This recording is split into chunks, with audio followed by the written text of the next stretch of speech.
There is no two ways about it. That was not a good debate for Joe Biden. Ben? That was painful. I love Joe Biden. I work for Joe Biden. He didn't do well at all. He did not do well at all. And he looked, I'll give you the analysis, you kind of have the old man versus the con man. I can walk you through how I'm supposed to see it and say it, but I just want to speak from my heart. I love that guy. That's a good man. He loves his country. He's doing the best that he can. But he had a test to meet tonight to restore confidence of the country and of the base, and he failed to do that. And I think there's a lot of people who are going to want to see him consider taking a different course now. We're still far from our convention, and there is time for this party to figure out a different way forward if he will allow us to do that. But that was not what we needed from Joe Biden, and it's personally painful for a lot of people. It's not just panic, it's pain of what we saw tonight. It's not just panic, my friends, it's pain.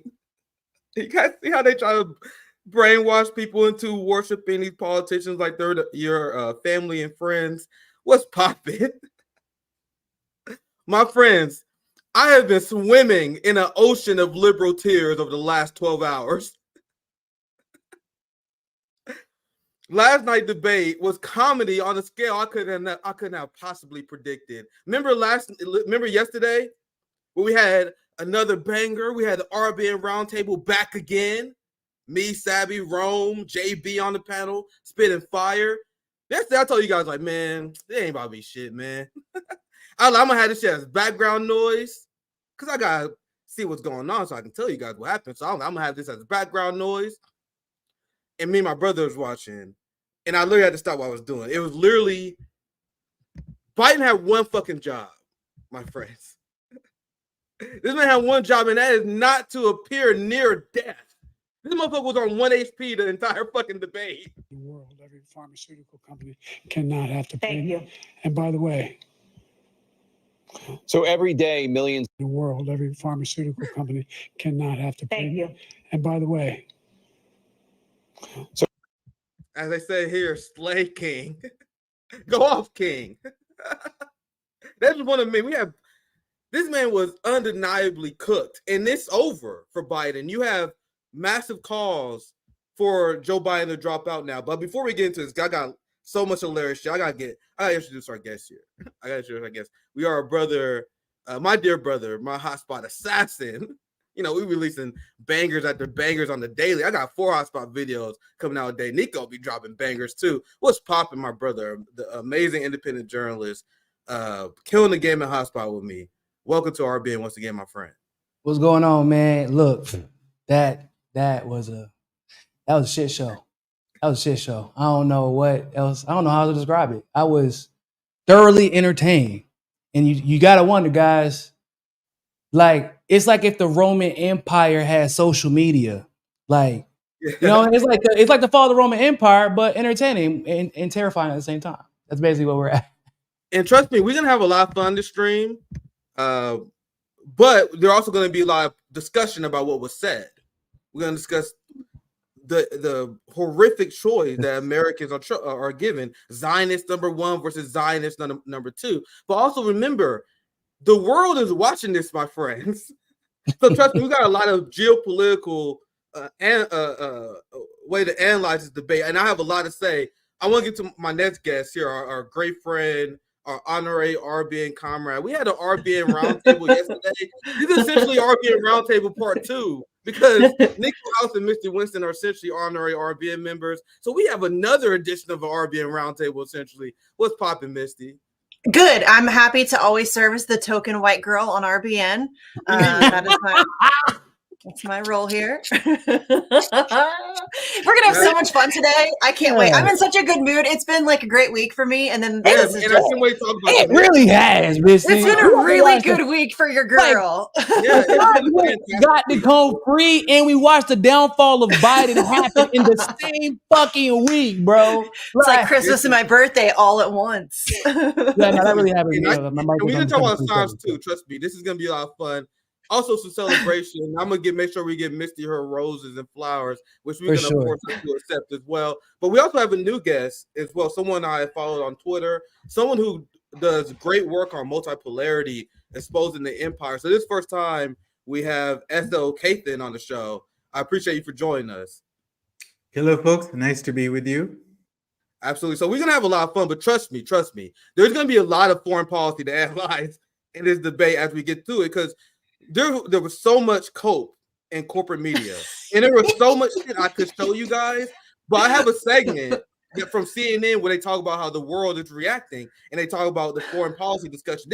That's gonna be the main focus on what we're gonna talk about. But first, we gotta talk about the massive elephant in the room, and that is Donald Trump just cooked this motherfucker on live TV. No, come on. Biden cooked himself. Let's be real. Biden cooked himself. Actually, no. The real culprit, honestly, is Biden's drug dealer, who is definitely out of a job. Because whatever that concoction they gave him last night, that's supposed to keep him at least aware enough to complete sentences, that shit did not work. So y'all look for his LinkedIn account. All right, y'all go look for his LinkedIn account. I'm pretty sure he got some applications coming y'all way. Bro, that was the crazy. Trump team did literally a fucking big brain 3D chess move with had the corporate media upset. Because remember how Trump and their team was accusing Biden of being on drugs, and the corporate media was like, "How dare you do that?" But by doing that, they forced the Biden team not to overdose this motherfucker like he did, like he was during the Bernie debate, right? Like those times where he was. We remember that. Yeah. That boy was geek that debate. Everybody, I'm like, bro, I ain't never seen him this sharp in his entire career. All of a sudden, his stutter disappeared that last debate. I remember that. Everybody like, well, that boy is, he on something. I'll take what he's having. Exactly. Two. So I want to quickly get the elephant in the room, and then we can focus on the foreign policy part of this, because this is Biden brains melting, and it's so bad, fam. I got a hotspot bill, but I think both me and Nico, we both got shit to say about this. But I'm gonna explain how Democrats are literally in shambles, and they're pretty much demanding that Biden leave the race after this now. Even Morning Joe is fucking saying it. That's how you know you're cooked. And this is one of the reasons why. This is one of the reasons why, in Misty, you're right, of course, that Biden cooked himself. But Trump, motherfucking, undeniably cooks him here, and he drives the knife in and makes it worse. But so watch this. Let me get the audio on here. 1 second. What's happened? I've changed it in a way that now you're in a situation where there are 40% fewer people coming across the border illegally. That's better than when he left office. And I'm going to continue to move until we get the total ban on the total initiative relative to what we're going to do with more border patrol and more asylum officers. President Trump? I really don't know what he said at the end of that sentence. I don't think he knows what he said either. Look. Just cooked this man alive. Trump did not have a good debate, in my opinion. No. He undeniably cooked him here. And I'm going to explain that here very soon. Nico, Misty, anything you want to add to this? No, I mean, I actually agree. I feel like Trump has actually had better performances.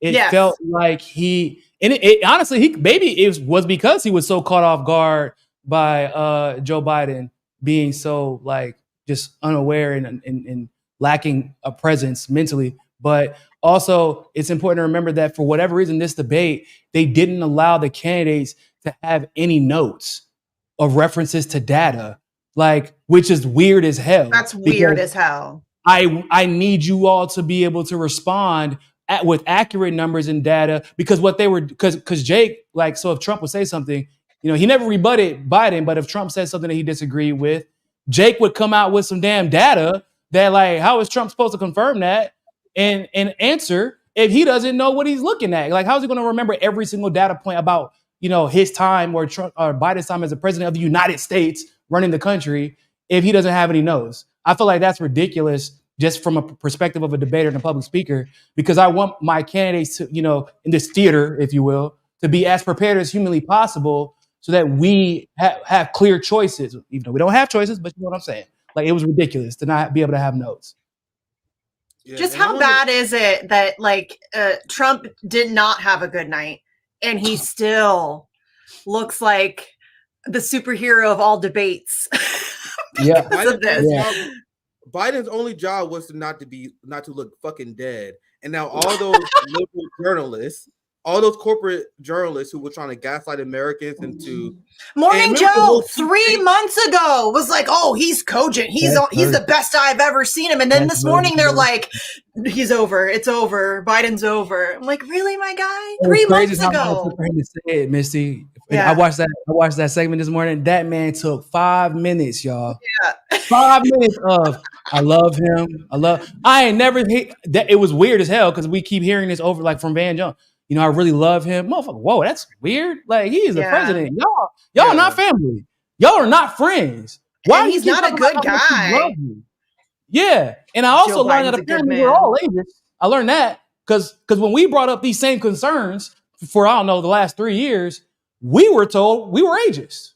We were told we shouldn't judge somebody by it. You know, but this morning woke up, everybody had the same concern. So apparently we have an epidemic of age discrimination that we have to deal with in this country. That just overnight, suddenly, everybody's an ageist. It's crazy. Listen, people have been trashing me. I mean, something I'm used to, but people have been trashing. I've been saying this, that he would not be the eventual nominee, that he's a hot mess since the day he announced he was running for re-election. And people were like, "Oh my God, you're so dumb, blah, blah, blah, blah." Mm-hmm. And now suddenly everybody's saying it. It's weird, right? How that happens. All the people who've been smearing people for saying what was obvious about Biden age, their credibility is in the mud. SOK, I want to get you in here. Any thoughts in terms of geopolitical politics? Because we're going to talk about how the world views this, because this is embarrassing. Compare Biden to Xi Jinping and Putin, how they speak. No matter how you feel about them, these are undeniably intelligent people. So I know correct me if I'm wrong, but I believe you're Indian-based. So I know this is a lot of U.S. domestic policies, but what are your general thoughts on what you've seen thus far and what the general consensus on in India or the world stage regarding the clown show they've seen in the United States? Yeah, it's so sad. It's like the end of the American Empire. It's like going back to the Roman Empire in 200 AD, and then you see all these, total clowns and traitors. I mean, this is not the way you run a nation. Okay, this is worse than a banana republic. It's so shocking and so sad. Yeah, a banana republic would definitely be an upgrade. It would definitely be an upgrade because at least the two dictators that are competing could complete a sentence, right? Like at least that. We're not even getting that. Like I did learn really. So Trump, we don't really he has this rep for being an egotist and not being humble, but I feel like last night he really showed a more humble version of himself because we know this man considers himself to be the best salesman in the world, right?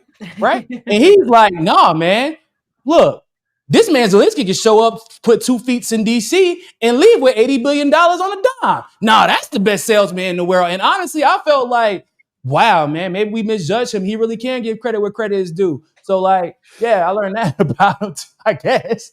No matter I don't know. Oh, and you can't be president unless your backswing is right. Oh my God, the golf thing. That started like that. And I wasn't watching it live, but somebody sent me the clip of that because I couldn't watch it live. It's just not my thing. But somebody sent me the clip of that. And I'm like, are we really golf? Like, we're really? Yeah, this is really? I didn't have that clip. So there's so many of these hilarious clips that we can watch. But I told you guys, I'm blessed because I have an apolitical family. So I'm not cursed with black liberalism. I know people who have we have RBN all the time who they curse with black liberal family members. Always awkward to talk about. I never had that problem. I was like, the people knew me as the fuck Obama guy. People were like, man, they really don't like Obama. That's kind of weird, huh? But my brother and them, they be around me. Like my brother was watching the debate, right? He was watching the background. He playing 2K, right? We had it on in the background, right? We hooping, and he just listening to this shit like, bro, we are cooked as a country. And trust me, this man, my brother, is not going to be able to do a political analysis over the military-industrial complex. He don't know anything about politics, apolitical, but he got good fucking instincts. My friends too. I was just saying, my friends in the group chat this morning were like, guys, look, I don't know if we're gonna make it to next year. I want to let y'all know I love you. I don't know if I am. Because this is crazy. Also, can we talk about the fact that you had to pay effectively in some way, form, or fashion to watch the debates for the future of the future, to select the future president of the country? Does anybody realize how ridiculous Democracy. Hope you can afford it. Pass it back to Catherine for any thoughts. Is for people who want to say that China, Russia, or any of these countries are harsh authoritarian countries, you guys need to look at what the people are saying. When you look at China, for example, the enthusiasm for the future is sky high. There's a lot of debate on how you can measure the economy, how can you measure how people feel about the government. One thing that people leave out when talking about American politics, when they talk about jobs, all this bullshit, right? Why don't they talk about how enthusiastic Americans feel about the future? Because those polls Americans are dreadful as fuck. Why you guys think there's always a doomsday fucking conspiracy theory every 10 years? Because Americans are generally dreadful of the future, which is an indicator of how the government is doing. And Catherine, I'll pass it to you on this point. The opposite is true of China, where the vast majority of the population has an enthusiastic view of the future. They're excited. They think they're about to get flying cars in 15 years. They think like, oh my God, look, imagine what high-speed rail is going to be like in this country in 10 years. So the point I'm making is the difference in enthusiasm in these countries is huge. But do you have anything you want to chime in? And we can do another quick conversation. I got a few more receipts. But Catherine, anything you want to chime in before I pass it back to you? Yeah, absolutely. If you look at the polls, which the Western the institutions, they go to China and they conduct polls, the government has like 90% approval rate. And if you go to China, and I think that all Americans, they should go to China like at least for 4 or 5 days. Okay, it will blow your freaking mind away. Go to damn near any other country that isn't a Western country for 5 days, and you'll move. I'm just saying. Yeah. China is like totally different. Okay, it's like totally different. It's like it's like better than any other country in the world. Okay, so you can go to Rome, you can go to London, you can go to Berlin, you can go to New York, San Francisco, and then you go to Beijing and Shanghai. It'll blow your mind away from the moment you land in China. Okay, so you go to Shanghai. So you go to Shanghai. And you land at the airport, and you step out of the plane, and you see a sign, saying "Welcome to the train." And then you take the train. It's a magnetically levitated train. Okay, so that means the wheel does not even touch the rails. So the wheels. Boy, you're living like Wakanda. That's crazy. Yeah, I didn't even know that. Yeah, so this is like a massive train with like, I don't know, 1,000 people, and it's floating above the ground at like 1 inch or something like that. And it moves at 400, 450 kilometers per hour. So just imagine going from the JFK, the airport, to Manhattan Center in like 7 minutes, boom. Wow. And then you land there, and then you go, oh my God, this is actually better than Manhattan. We have these skyscrapers that are like 600 meters tall. And you gotta break that down. Can't you talking to Americans? You gotta break that down. Americans here. Yeah, it's 600 meters, man. Come on, bro. Sorry. Okay, what is the miles? I don't know. American term. What you say? Okay, just say very fast. Okay. I just ordered a new gym shirt that says "What the fuck's a kilogram?" Yeah. What do you mean kilogram, kilometer? Give me that in pounds, man, or plates. Is it a blue plate? Hey, look. By the way, so like you mentioned the flying cars, right? Mm-hmm. So several Chinese cities, they already have actually licensed drones that can carry 5 people at a time. Okay? That's crazy. Okay, so there are no drivers. You sit in the drone, and you take your smartphone, and then you give the address, and the drone will take you there. It's the Jetsons. It's crazy. Yeah, And- it's and exactly it's- the Our Jetsons. movies are I gotta- just I have to actually look at wildly this. inaccurate. We are more futuristic. Like our movies aren't even as futuristic as China actually is, apparently. Right. Jesus We're Christ. behind it. Have you guys ever tried to explain for the Americans like high-speed rail to someone who is apolitical? Like I explained to my brother, I explained to my friends. Well, like, bro, you can literally go to like Shanghai, you can go to like across the country in China on high-speed rail. Meanwhile, it costs us hundreds and hundreds and hundreds of dollars. Like if I was to fly in LA, it would take so much time. It's so inconvenient. Meanwhile, they got high-speed rail, they can go across the country. They living in the future. They living in what Americans would dream of. And and that's why neocons and why liberals fear them. They fear people seeing an alternative mode of production completely smoking what the West producing. But can I give you last thoughts and we go around the panel before we continue? Yeah, This is a good conversation. I mean, it's so sad that the U.S., like if you go back 100 years ago or even 70 years ago, so there was, I mean, the can-do attitude. They built the first skyscrapers, they built the first subways, and then they never did like an upgrade of the subways. And then you go to China, it's like the subway trains, they go at 120 kilometers per hour. It's like world class. It's perfectly on time to the second. They have windows on the subway trains that have the touch screen monitors. It's just like so futuristic. So what happened to that America? And now you turn on the social media, you see the homeless people, drug addicts, college students with. We gotta give it to Ukraine, Captain. You don't get it. We gotta give it to Ukraine to defend democracy. Very true. Yeah, it's still madness, right? What happened to diplomacy? Why doesn't the U.S. sit with Ukraine and Russia and make peace? Unbelievable. Peace? How dare you? How dare you? Peace is not profitable.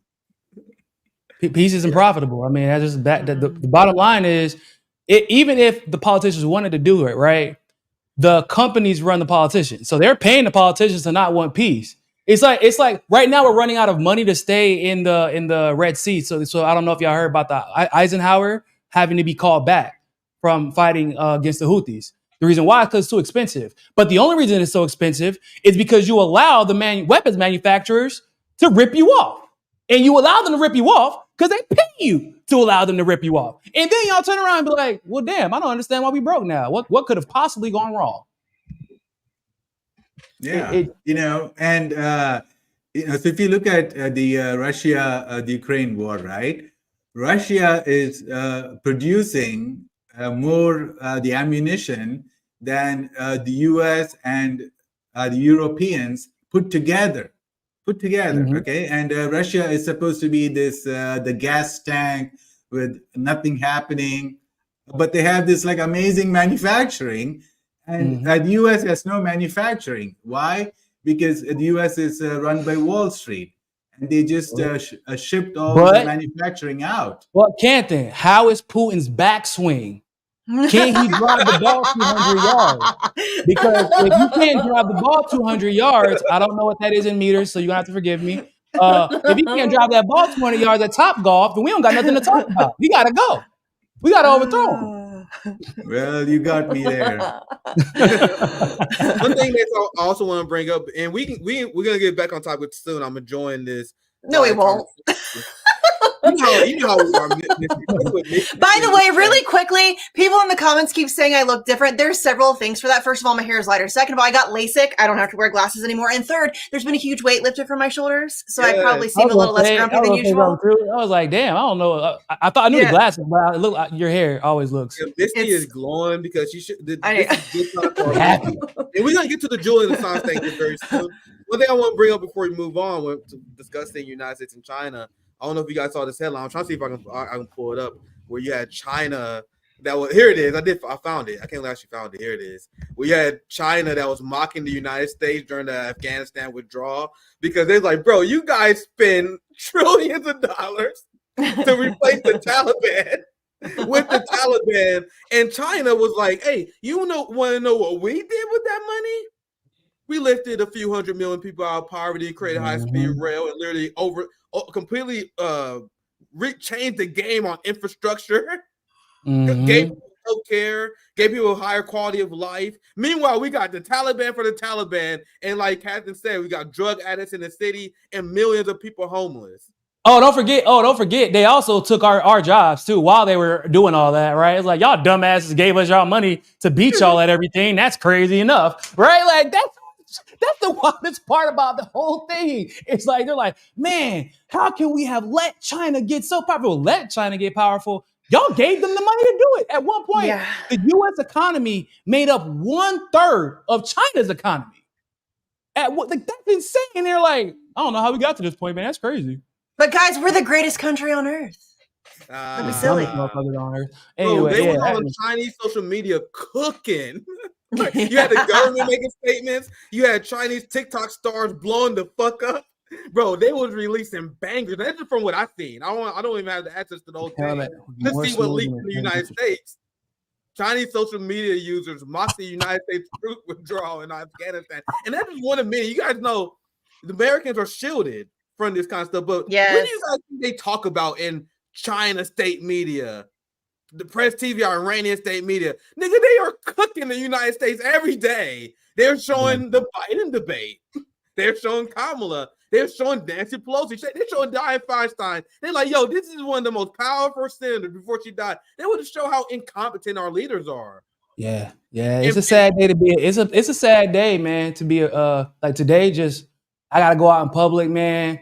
My stepson got a birthday party to go to, and I'm gonna have to answer questions in Portuguese at that about how we got the spokesperson for Hover Round as president for the last 4 years. I'm gonna have to answer that now. It's gonna be an embarrassing day. I'm like, man, I don't goddamn know. I don't know what to tell you. I can't answer that question. Nobody gave me nobody. I love this meme. Exactly. Yeah, that's us. That's everybody. Yeah, fucking cooked. Like, big shout out to my friend Monka. And this is what my brother was. This is what I was saying earlier. My brother, apolitical as fuck, haven't paid attention to one damn thing that happened in this election. Just listening to this shit in the background as we playing 2K. He's the same. We just in dread, bro. Like, bro, I can't believe how fucked we are, bro. All you can do is play 2K nowadays, man. That's all you can do is get up like. Nico had the right idea. Nico went to Brazil. I'm like, nigga, I'm gonna brush up on my Portuguese. Hey, look now. I'm trying to tell you. Everybody like, damn, bro. Like, did you know? I said, yes, I told y'all what was coming. I talked every single day about what was coming. Y'all thought I was. Yes. I was going. You know what I'm saying? I told y'all. I'm out. Like, I didn't get shit. And look, and I'll tell you how fast I learned Portuguese. Joe Biden, I gotta give my props to Joe Biden because he was so bad that I learned how to speak fluent Portuguese in less than a year. So, like, hey, props to you, Joe Biden. You were one hell of a motivator. That's for damn sure. Captain, is there anything you want to add before I'm gonna get back to my presentation? Always fun conversation. I'm gonna get back to my presentation. But anything you want to add regarding anything we said before I get back to a presentation? No, I'm good. All right, so let's continue. So just to recap what I covered thus far, here's Trump cooking Biden again. For the people who are just now joining the stream, big shout out to A1 who is joining. Now we got about 1,000 people watching on X and YouTube right now. Let's watch this clip, and then I'm gonna show you guys the liberal. I've been swimming in liberal tears, and I unapologetically do so because my job is to expose the clown show known as electoral bourgeoisie politics. So whenever there's chaos, it's my job as a Marxist to expose the inherent chaos of this system, and we have a fun time doing it at the same damn time. This is nothing but hilarious to me. Our job is to take advantage of the chaotic structure of the capitalist system and expose how ridiculous it is to our brothers and sisters. And we can have a fun time doing it at the same time. And that's exactly what we're going to do. And I despise the liberal class because, hey, guys, who stopped Medicare for all? Was it Donald Trump or who? It was Joe Biden. It was the Democratic Party that stopped you from having health care, my friends. It's the Democratic Party that arming Nazis in Ukraine. It's the Democratic Party that funding the genocide. You should despise these people. Joe Biden is the butcher of Gaza that murdered children. He should be embarrassed like this at a trial at The Hague. I want to see this motherfucker stuttering and having mental breakdowns in front of an international court of justice. This is the best scenario for him. Goddamn, man. Shit. Hasn't the man suffered enough? No, he hasn't suffered enough. There's not enough suffering, Miko. There's not enough suffering. Van Jones loves that man, though. I don't know why. He says he's a good man. That racist, segregationist, sex pest who literally sexually abused Tyra Reid and probably his own damn daughter. The guy who doesn't want his kids being raised in a racial jungle. That's a good man, Van Jones. Yeah. That's a real good man. Captain Crime Bill. He's a good man. Captain Crime Van Bill. Jones. Okay. Yep, and Captain Coon cheering him on. Go ahead, man. You good. Here's a clip of Trump cooking them again. I'm gonna get through this. We get through this presentation. We never get through anything. What's happened? It's changed in the way that now you're in a situation where there are 40% fewer people coming across the border illegally. That's better than when he left office. And I'm going to continue to move until we get the total ban on the total initiative relative to what we're going to do with more border patrol and more asylum officers. President Trump? I really don't know what he said at the end of that sentence. I don't think he knows what he said either. Look, what's happened? Now that was like the perfect thing. Here's the quick clip. I couldn't find this earlier for some reason. Here, where he said we finally beat Medicare. Yeah. Yeah. Oh, bro. I died. I don't know about y'all, but I was relieved because I didn't even know we were fighting against Medicare. So like, I'm really another war, I guess. Yeah, like I'm glad we eliminated that threat so efficiently before I even knew we were fighting Medicare. I'm glad we won. That's dope. Good job, bro. Trump was super subdued last night. I don't know if it was because of the format, because there was no studio audience, so he didn't have anything to feed off of because he's a narcissist and he loves that supply. I don't know if it was because had a good strategy. I don't know if it was because like the mute button thing. Like I think his son even tweeted like he likes this format because it's keeping Trump. I think he said disciplined or something. But he was very subdued. Really? Like, yeah, that was actually a strategy. Trump. I think it was Don Jr. said that on Twitter. I think he said that this format is. I like this format for my dad. It's keeping him disciplined in something else. I forget what he said. That's actually a surprising lack of, or excuse me, a surprising like display of self-awareness. Like, right. He's like, yeah, no, that's motherfucking easy shit. I know my dad. Don't give him an audience, please. Yeah. Trump is up in the polls, so there's no reason for Trump to do anything crazy. So the strategy for Trump was to let, especially when it was clear early on. Maybe it like Biden had strong performance. Maybe Trump would have been more aggressive. But once it was clear, Biden started struggling immediately. Trump there's no reason for me to do anything crazy that will draw attention away from Biden. That's what he did. He executed the game plan and he destroyed Biden. Essentially, here's the Medicare part. I don't know what happened to the other clip. Here it is. Let me know if you can hear it. I think there's audio issues, but let me know if you can't hear it. I don't hear it. Yeah, I don't know why. I think this tab is having. Let me see if I might have to reopen this. Hey, if you send it, I think I can play it. Here, let's try this. Let me know if you can hear it. No. Well, that's the I beat Medicare. I don't know what the fuck's going on. Hey, send it to the private chat, and I can present it. Yeah, because that's just hilarious. Yeah, it is. I died. I died. Yeah. I'm glad that you can do that. Here, there's a link. Got it. And then I have one more funny video to show you. And then we're gonna get to the foreign policy angle of this. Feel free to share. Which is not good. Oh yeah, that's when we're gonna get to. We're having fun right now, but that's when we're gonna get to the meat and potatoes of how depressing and how bleak our situation actually is. Yeah. So go ahead, Nico. Single there it is. I can hear it. Person eligible for what I've been able to do with the with the COVID. Excuse me, with dealing with everything we have to do with. Look, if we finally beat Medicare. Thank you.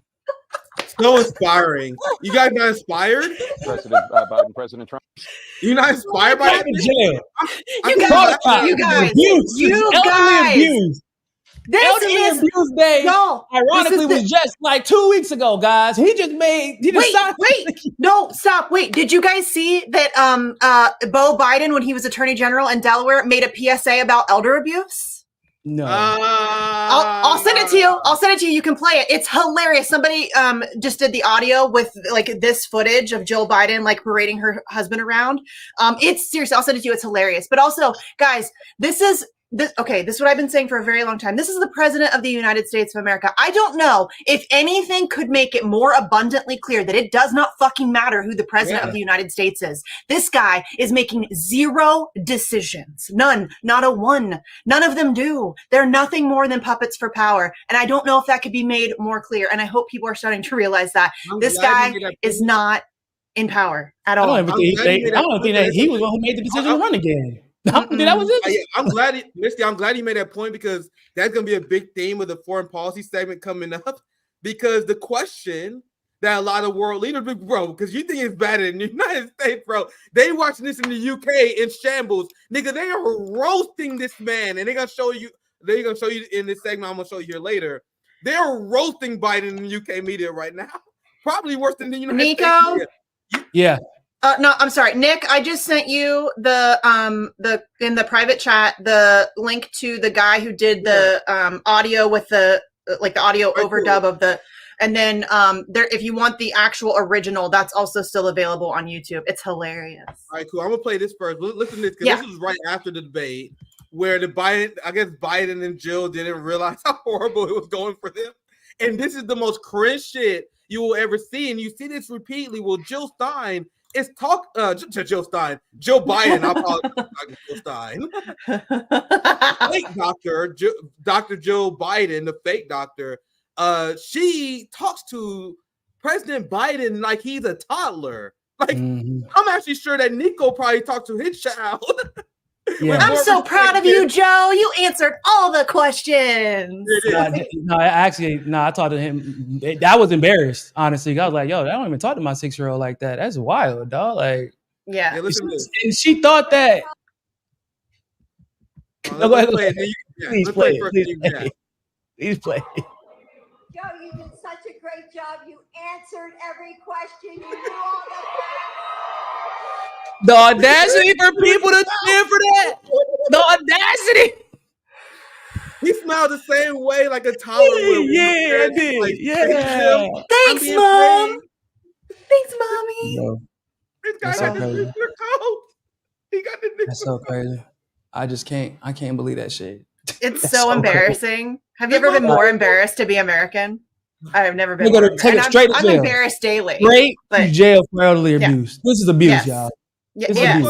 After he goes to jail for war crimes, though, I need him to go to jail for war crimes, and then y'all can send her to jail for abuse. Yes. Hey, question. Because I didn't watch the whole thing. Did they even bring up Assange? No, of course not. No. He didn't take that W? That's great. Boy, his team is dumb. And I do mean like CNN too, because that's like part of his team. So they should have gave him that W like they did with when they commuted the sentence to Chelsea Manning. Yeah. But dumbass going dumbass, so that's what it is. That would make them good strategists, I guess. Right? Bro, I'm sorry. This version of the video that zooms in on Biden is so fucking hilarious. This motherfucker's literally a toddler. People think this is the guy who's going to be the mastermind behind defeating Xi Jinping and Putin on the geopolitical. This motherfucker look like he's ready for an ice cream cone. Yeah, I almost don't even worry about going to war like that. I used to be very, very fearful that the United States could end up in a full-fledged war. But then, I'm like, damn, Xi Jinping and Putin are a little bit more. They're a little bit more empathic, empathetic. I don't feel like they would feel okay with going to war with a senile, demented man with the brain capacity of a toddler. I feel like they're just like, yo, man, let's just wait till we get somebody who we can actually hate and not feel guilty about it. Because you can't go to war with a toddler. That's basically what it is. This is crazy. The smile. So we now get he walked off stage again too. Yes. Again. I gotta get back to the presentation because I want to make sure we get to the foreign policy part because we just now get into the liberal meltdown part. This part is going to be too long, and I'm going to show you guys how the world leaders are reacting. This Mehdi Hassan, if you guys want to see an hilarious timeline from last night, you want to know who had a complete and utter meltdown? So many people. Many say Assange was stupidity, one of those like, people bro, that it was was saying, it was like, too Many many. I was can't. one of those people that was saying, "Oh man, all these people that fear mongering over Biden's age, that was wrong." And he even released a video that said, "Oh man, I was incorrect about that. I'm one of those people that now believe that Biden's too old, he must drop out." This motherfucker was having a meltdown on the timeline, like many other people, because he's a big genocide Joe Biden supporter. He's the worst of them all. You guys don't know that, right? The people Yeah. who vote for Biden and don't know Biden's sins, they're just ignorant. I kind of feel bad for them. They're victims of propaganda. The people like Mehdi Hassan, who pretend to stand for the Palestinian people, who pretend to speak out against genocide, but still endorse Genocide Joe, they Lost are his the job. most Bro, lost his job over the shit that he disagrees with over Joe Biden, and then like, but I'm gonna still vote for that man. What? Yeah. Yeah, Whatever. and this is Mehdi, the most incoherent and ignorant man to ever run for president, is getting the better of the sitting president. What does that tell you, Mehdi, and Democrats? That someone who I think is dumb, like Trump, can consistently outclass your guys' politicians. The same way he outclassed Hillary, he outclassed Lil Marco, all the Republicans, he outclassed Joe Biden, and I do not think highly of Trump. I think he's an idiot. But what does it say about you guys that you guys can't fucking beat him? But let me continue. What does it say about us as a country and our political system? And I've said this a million times. What do we have, like 336 million people in this country? And these are our two choices. I mean, y'all, it's broken. Tear it down, start over. He was confused, guys. If you read the tweet again, the most incoherent and ignorant man to ever run for president is getting the better of the sitting president. Maybe he was under the volition that maybe Trump is a sitting president. Yeah. And Biden is the most, because that first part there could describe either one of those two guys. Maybe that was what it is, guys. Maybe he hasn't switched sides. Maybe he's a Look at the last line. Look at the last line of the guy who's mad that the person who's committing a genocide is getting embarrassed. This is bad. Bad, bro. Yeah, the genocide's not bad. Look, go ahead, Catherine. I'm gonna get Catherine in here. Catherine, you have the whole thing is because like the most incoherent and ignorant man to ever run for president. Okay, but he's only getting the better of him because of the incoherence of Joe Biden. Yes. So is he really the most incoherent and ignorant? Because that's an argument. Because Trump didn't do as well as he has in the past. It's literally because the guy you think is the most incoherent is actually not the most incoherent. You were cheering for that man. You plan on voting for that man. That is actually the most incoherent. And, I want to get Catherine in here too. Catherine, anything you want to chime in on? Well, I just want to get you with your guys' feedback on who they're going to replace Joe Biden with, because it's for sure that he's gone. Newsom or Hillary, I think. Gavin or Hillary. I think Gavin was there. I think Gavin's the most likely choice. He was there. If you look back at the past several months of mainstream press, there's been hints dropped. And I think that's something that I think he's probably first choice. I do think they're going to have a really hard time installing him over a woman of color. That's going to be a very tricky sell to their base. Their base will buy it regardless. They'll do whatever they are told. But I think that optically speaking, putting Gavin Newsom in front of Kamala Harris is a problem. But they can sell Hillary on the fact that she is a woman, first of all, so she checks that little box there, but also because she has experience. So I think she's also top of the list. I think it's between those two, my opinion. I think it'll be Hillary. I think Hillary. I think and then that's next in line is Gavin. Yeah. The reason why is partially because, like you said, they're not going to let a white man come out of nowhere and step in front of Kamala, especially from the same state. It also doesn't give him any strategic advantage putting Gavin in front of Kamala. Secondly, so there's been a consistent pattern since the late 80s, early 90s, since Bill Clinton. They always had somebody from the Democratic Leadership Council as the president or vice president on the ticket in some way, form, or fashion. Even Howard Dean, and the reason why is because the DLC is effectively who actually controls the politics, the international relationships. They're the ones who keep people out of jail for engaging in the corruption. They're the ones who prop up the Atlantic Council that were engaging on stuff in Ukraine. So they have to have somebody to do that. And the truth is, there's so many Democrats engaged in so much corruption that they need a security blanket to make sure that they can still be protected because of the clout and power that said candidate has. Gavin has not created that power apparatus and that level of protection that Hillary has. So the delegates, especially the super delegates, who are usually the ones who are most culpable for the corruption, they're going to galvanize behind Hillary. And it is possible because everybody keeps forgetting. First of all, like DNC for all lawsuit, your fucking vote doesn't matter. They're going to wait to the convention, which benefits both Hillary and Gavin, because they don't want to have Gavin Newsom come too early because he'll get exposed too fast. He'll get everything that he's done in California. Exactly. You know what I'm saying? Like they'll have to wait to the convention because it's too late at that point. Yes. And let me say this, because obviously we think I think they leaning towards Hillary. And a lot of people are putting Gavin Newsom now. Can I say this? Can I I'm sorry to be the asshole in the room. Can all the motherfuckers saying Bernie Sanders, can you guys shut the fuck up? Oh my God. Can you guys please shut the fuck up? Guys, Bernie Sanders was trending last night because all these That's not surprising from Jen, though. Come on. Who are still pushing the genocidal Zionists who waited till Israel killed 30,000 plus Palestinians before he had the nerve to call for a ceasefire. He said Israel should finish the job. He was praised by fucking AIPAC, and you still got these frauds calling for Bernie Sanders. We wasted $300 million of U.S. working class money on this motherfucker only for him to sell out to neo-Nazis in Ukraine. And you motherfuckers want to do it again?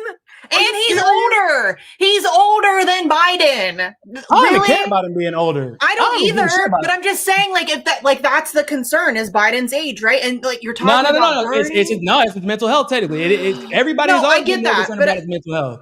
Yeah, I get that, but again, not surprising from somebody like Jen. Jesus Christ. It's not for Jen. No, Jen's gonna ride that Bernie. You know, that's the only reason she's even relevant. She rode the train to Loserville, and then sold everybody out down the river whenever, because she thought that everybody's gonna flip for Biden, like because that's what she witnessed in the past from the TYTs of the world. But yeah, fuck that. The audacity. We just saw Bernie had a single iota of power for the first time in his life under the Biden administration. With a senior level, nothing. He worse than nothing. He did worse than he made everything worse. He was part of the problem. Yes. Democrats had the House and the Senate. They had the House and the Senate. And what the fuck did Bernie Sanders do with that? He waited until after they lost power and then like, I'm gonna introduce a Medicare for All bill again. I'm gonna doing what he always does. Like, fuck that. Bernie showed that when he has power, he's actually more problematic. Well, it's these same people, bro. These same people who still believe the Democratic Party that project is done, my friends. And speaking of James Huger, because this is all the viral tweets I've been saying, like, bro, I can't believe you're not blocked. How are you not blocked? I've been blocked for years. I'm blocked by everyone for TYT. Jake actually doesn't block a lot of people, to his credit. That's why he gets he blocked me. They block and unblock me. You think of like Anna, Emma, and the entirety of TYT network block people too. Jake credit. He get racial lock. He actually doesn't block. At least not me. I am blocked. Yeah, Misty done. But Misty get blocked by everybody. What you mean? I do get blocked by a lot of people. I get blocked by a lot of people, but Missy be getting blocked. They be hosting block parties with Missy's face out there. All right, so this is the last thing. Let me show this, and I want to get to the foreign policy segment because we have a lot of fun. We can get to. You've been saying that for an hour, Nick. Well, I'm trying. I know. You got Nick. Listen, Nick, Nico, and Misty. And I feel really bad for Canthan because he's here with the three of us. And it's always a rant fest. And my guy, you're just going to have to like tell us to shut the fuck up so you can talk. Because that's how it works around here. It's kind of Nick's fault. Like, you can't invite the king and queen of ADHD of the independent media space onto the same show and then be like, yeah, we're definitely going to get everything done. Definitely going to get everything done. Right? Like, no. I already knew. I feel bad for Kenneth. I already knew what was popping, but hey, man. Yeah, I feel bad too. Anything you want to add to this conversation before I move on? We almost get to the foreign policy. That's the reason why I brought Captain on for the foreign policy segment. This segment's going pretty long, but anything you want to add before I continue? Okay, so I'm just thinking that the oligarchs who are actually running America, as Misty pointed out, they've already decided to get rid of Biden. And I think they're going to bring in Trump and that will give them the excuse to shut down the war in Ukraine, and they can just blame it on the Democrats, because they really thought that they could use Ukraine to bring down Russia and do a regime change and get rid of Putin. Such delusions. But now that it has failed, if they bring in Trump, that'll give them the exit, and then they will just blame Trump for ending the war in Ukraine. But I think they're going to start focusing on the war against China, because that's the big prize. There's a difference? And that's, I mean, you think there's a difference? Honestly, I don't feel like there's a difference between the two, honestly, in the way that they view them. Because of China's the final boss. Let Kenton finish. Yeah. Let him finish. Let's let Kenton finish. Yeah, because if you look at Russia, it's not really a threat to the U.S. or to Europe. Okay, so it's like a $1.5 trillion economy, and Russia wants to be friends with Europe, and Russia wants to be friends with the U.S. If you listen to Putin all along for the last 20 years, he always spoke about the U.S. in a very respectful manner, and he would say that our partners in America, they want to be friends with Europe. They want to be friends with the U.S. It's a very natural thing. I think he wants an amicable, like bilateral relationship. I'm not sure if friends would be the right word, because you don't got supersonic missiles prepared for your friends to come over. They would be friends if NATO would not be barking at their door, right? So in 2000, Putin met with Bill Clinton, and he said, "Can Russia join NATO? Because then that would totally get rid of all this the conflict. Then we will all be in one family."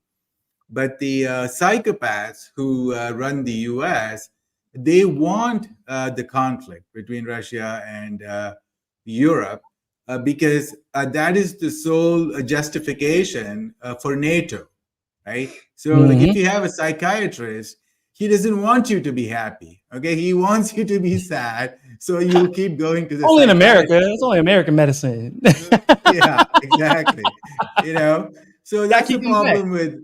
That's the problem with NATO, because if there is peace, there's no need for freaking NATO. So they deliberately create conflicts, which generates a lot of profits, and that's also how the U.S. is able to control the Europeans. So now that's like a vassal. And the same thing happens in South Korea and Japan. The U.S. has this huge the military base, and they want to oppress and to colonize Japan and South Korea. So the way they do it is to have North Korea. So they poke North Korea, and then but North Korea starts to growl, and then the U.S. tells South Korea and Japan, "Oh my God, North Korea is going to nuke you. So we need to control you. We need to rule over you. We need to spy on you. We need to suck your blood on the corporations so that if you are a slave, you will be a slave, safe. You'll be a safe slave under American empire." That's well said. And we gonna get to a lot more foreign policy. There's one more thing I absolutely have to show you guys. The next clip is we're gonna talk about the foreign policy, what they actually said.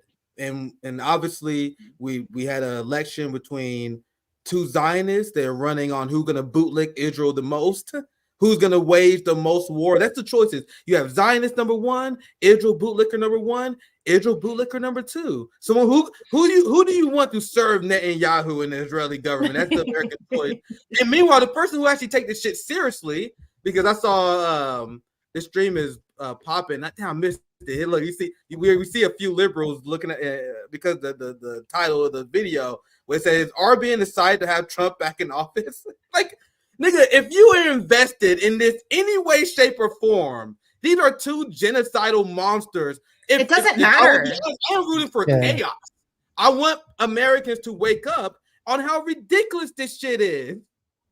So when you have Obama, if you have a Barack Obama, someone who can button up and is good at shielding the illusion of the empire, that's bad. That's not good for us. I want someone like Trump. We want these idiots like Biden to expose to the normie how incompetent our country is, how the empire has no clothes. And that's exactly what happened. Meanwhile, people like Cenk Uygur, and I'll pass you right to Pound, trust me, I just want to make sure I get through this. People like Cenk Uygur actually take this shit seriously.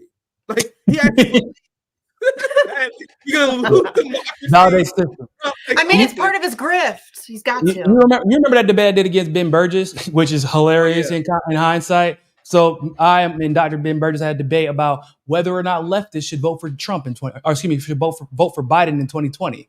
Yeah, and I told him, you do know that, but Biden is the fascist that we're not going to be allowed to fight. Biden is the fascist going to put y'all to sleep. Like, I don't like Trump, but at least we all have an agreement for the most part that we can recognize him as an enemy, and y'all will be galvanized to fight against him as such. Rather than Biden, who literally sent y'all motherfuckers a brunch, and we ain't seen y'all since. Yeah, that's a great point, because if Trump was in office, you will have the same liberal wine moms that are calling pro-Palestinian protesters terrorists. Like Morning Joe Scarborough, the wine mom liberals, they call them protesters and students terrorists. If Trump was in office, these motherfuckers that would have their picket signs. They was like, genocide Trump. Where that AstroTurf Antifa at? Where's I call it AstroTurf Antifa because there is a difference. Yes. But like, where's the AstroTurf Antifa? I literally was saying over and over again. I said it during the day. I said, y'all do know that Antifa, or at least the version that we've become familiar with, you know, they're disappearing. They're like, what do you mean? Why would they disappear? I'm like, because they're not the ones that have been propped up in front of us that had this cool massive coordination out of nowhere. They're not really Antifa because there is a history behind the actual Antifa. That's a whole different conversation. But so that's not. They showed up when Trump got here. I said, but them not being here during the Biden administration means that they somehow believe that fascism has now been defeated, which means that group was never ever Antifa. Really? Yeah, true. I didn't get to this clip. I really didn't get to the clip. Let's get to the clip and then we can analyze afterwards. Time the split screen is killing Biden because he's got his mouth open. He looks confused, doesn't know where he is. He's lost his train of thought at least twice in like disastrous shape. Those are going to be played 1 billion times in viral video after viral video. This is an epic disaster. I see people online saying, well, okay, that answer wasn't so bad. No, it doesn't. Any particular answer doesn't matter at all. This thing is over. He looks like he's barely surviving. I don't mean the debate, I mean life. And so there's no person that has a single brain cell left in their head. That's like the only thing I ever heard Cenk Uygur say that was actually kind of fucking funny. I know, right? No, it's crazy when you tell the truth how good it comes out, right? You ever heard someone you don't like say something funny as shit? You just sitting there like damn it, this shit was...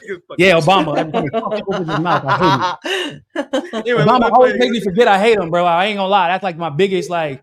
But also remember that Cenk Uygur's been pushing Joe Biden despite the fact that he has obviously been cognitively impaired for the entirety of his presidency, the entire time he was running, and Cenk pushed him anyway. Yep. He's like, oh man, it's a disaster. Great for you for finally coming around, my guy. A little late, but good for you. 90 minutes? You think the last 90 minutes was a disaster? Where the fuck you been at for 3 years? Yep, Where you been for 3 years? Been that way.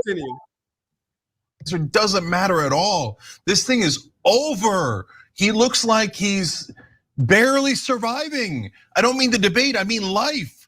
And so there's no person that has a single brain cell left in their head who thinks that Joe Biden is the best candidate to take on Donald Trump. You would have to be even crazier than Donald. You guys see, just real quick, I'll let the video continue. You guys see his main priority is not stopping the genocide. No. It's not providing the material conditions for the working class. It's defeating Trump. Everything else that's important to actually matter in your life is to the wayside. He's willing to support a genocidal monster in order to defeat Trump. They have no moral conviction. They have no value. But let's continue. Donald Trump to think that this thing is over. I'll guarantee you this. I would bet show me a Democratic politician, and I will bet them any amount of money that Joe Biden's going to lose this election if he's the candidate. It's a guaranteed loss. You're telling me this is the most important election of our lifetimes? You're telling me that democracy's on the line? And you're going to put on a guy who can't even talk, who can't even sit there and look normal. This thing's a bloodbath. He's going to get annihilated. That is, okay, now the Democrats have to decide. Are they happy to lose? Are they willing to lose? Because this is a guarantee. Yeah, I mean, that's this is so much worse than my worst nightmares of what it could be like. What's his name? Is that John? What's his name? John Ayadol. What the fuck? That's John. I haven't watched TYT since like 2015. What the fuck? Hey, man, these motherfuckers slowed out and became Rachel Maddow in real time. Dog. Wow. Kyle inspired him, man. Kyle inspired him to be his true self. You know, Kyle in became every the real way. Shady. Like, you know, John was inspired to become the real. I don't know what the hell this is. But that's. Oh, I'm gonna cry, bro. I don't like the judge. Bro, these motherfuckers get money. Bro, these liberal motherfuckers get money and they turn to Rachel Maddow. This is the same thing that happened to Kyle Kalinske. What the fuck? Yes. Is this? Let's continue now. Let's get some, and we save our thoughts till afterwards. Let's finish. Just for a second time. Sorry, God, but just for a second time. The visual stuff is obvious. The staring off, the looking down. It looks terrible. His voice is so utterly weak and feeble. And honestly, like that immediately hits you when you see him, but what he says and what he doesn't say on the most important core issues of the election are even worse. Trump won on abortion in the debate. Trump comes out of the January 6th stuff looking fine. He comes out of the criminal conviction stuff looking fine. Joe Biden looks worse on democracy after that. He looks worse on criminality after that. Shit. Oh shit! Bro, I told you. They are in absolute shambles. That's why I wanted to play that. We can begin to move on, but I want to give you guys last one. Let's give everyone a chance to respond. Oh, hey, first of all, that man, hey, whoever in the comment section that said that John Ayadol looks like your lesbian neighbor, you wrong for that. You wrong for that. You wrong for that. I looked at lesbian neighbor. What the hell? You were wrong. God. And not the cute lesbian neighbor, the other one. That's the worst part. Sorry. I just can't. Yo, your comment section is wild, bro. I love the comment section here. RBN community is base as hell. We base as hell. Yeah. It's always fun. It was very fun show. Any last thoughts, Misty? This is the next segment we're gonna get to. Actually, I should probably read some super chats, so I don't get too behind. This is the next segment we're gonna cover. Tabloids in the United Kingdom. You guys hear it? Let me check. Yeah. Let me check the audio. We can. Lambasting Mr. Biden's performance, saying it was a. All right, cool. So at least I know it works. I got 15 minutes still. By the way, just letting y'all know. All right, cool. So we're good. I'm good. I don't have anything till 4:40. Yeah, let's read a few super chats and then we'll get to the last segment here. They were $5, Virtuoso. Biden needed the adrenaline dealer from Pope. Yeah. They for $2, Perry Stein. They debate about golf next. Pickleball. Vote Joe Stein. Pickleball. Well said. We're doing one for Perry. Bolivia stopped coup. Kenya stopped Ruto. The people are winning. The CIA is stretching themselves out too thin. Yeah. They send too much money to Ukraine and Taiwan. Spend too much time, and now they're not. And plus, people are picking up on their CIA coup tactics. But let's move on for the sake of time. And Nick, I'll pass to you for a last thought because I know you're probably busy. So I'll pass to you before we get to the next segment, so you get out of here after we get through the last few super chats. Thank you for $10, Mark. Reminds me of Gulliver Travels. The candidates have to walk a tightrope, juggle, stand on one foot to show how with it they are. Draw a clock. I want Biden to draw a clock. AOC. $5 Master, they got some nerve for shaming Hamas. Oh, bro, just wait till you hear what Biden said about Hamas. And one thing that the Biden team is doing to spin his horrible performance is they say, oh, well, look at all the lies that Trump told during the debate, which he did. But guys, there is not one lie that Trump said last night that was greater than the lie that Joe Biden said about Hamas when he said Hamas didn't agree with the ceasefire, but Israel did. That is greater than any lie that Trump told.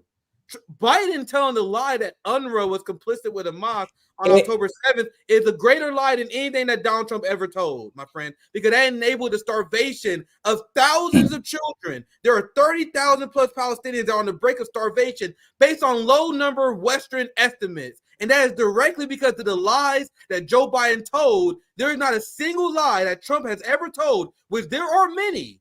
Trump has told many lies, but there is no lie that he's ever told that is consequential as the lies that Joe Biden has said over the last 3 years.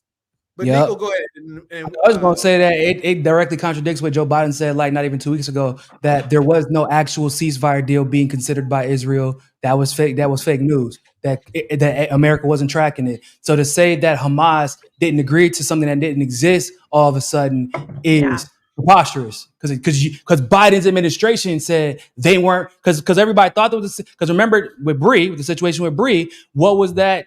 I don't want to call none crazy. What was the sister of that hostage saying? She was purporting that there was a ceasefire deal on the table. I said that day, that's bullshit. Because first of all, she was out there saying what she didn't know because she's not a political expert. And we also know Israel only lies, they never tell the truth. And instead of a ceasefire deal that was supposedly imminent, we got a massive bombing operation to rescue 4 hostages or whatever the hell. No, that was even before, I think.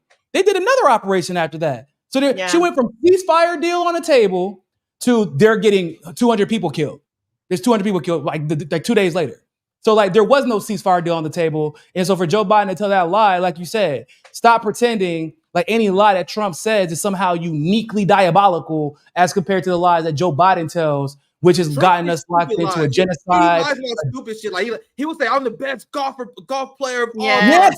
Obviously a lie, but it doesn't mean anything. His lies I mean, listen, he lies about important shit too. Let's not give him a pass. He absolutely does lie about important shit too. But when you're trying to pretend like, because I'm seeing this all over social media today, that Biden might be old, but at least he tells the truth. Really, he saw 40 beheaded babies, right? It's what he told us all on national television, correct? Mm-hmm. He saw 40 beheaded babies. I mean, how many lies has he told to that degree? That's disgusting. To lie about seeing photographs of 40 beheaded babies in order to justify a genocide is one of the most vile and reprehensible things I can think of. So no, he's not a truth teller. He's not honest. He's not out there, up against the crazy con man who always lies. He also always lies. It's absurd.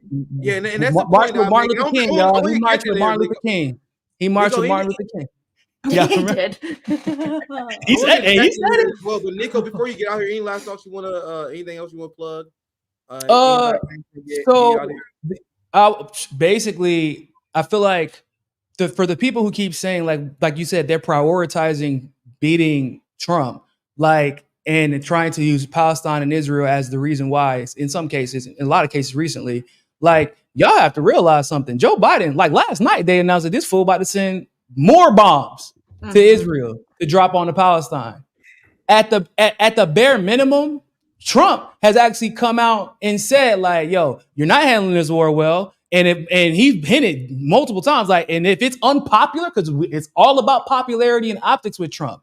And if it remains unpopular, just like he's challenged the war in Ukraine, I trust Trump and his ego to go against Netanyahu and his ego more than I trust whoever Biden's puppet masters are.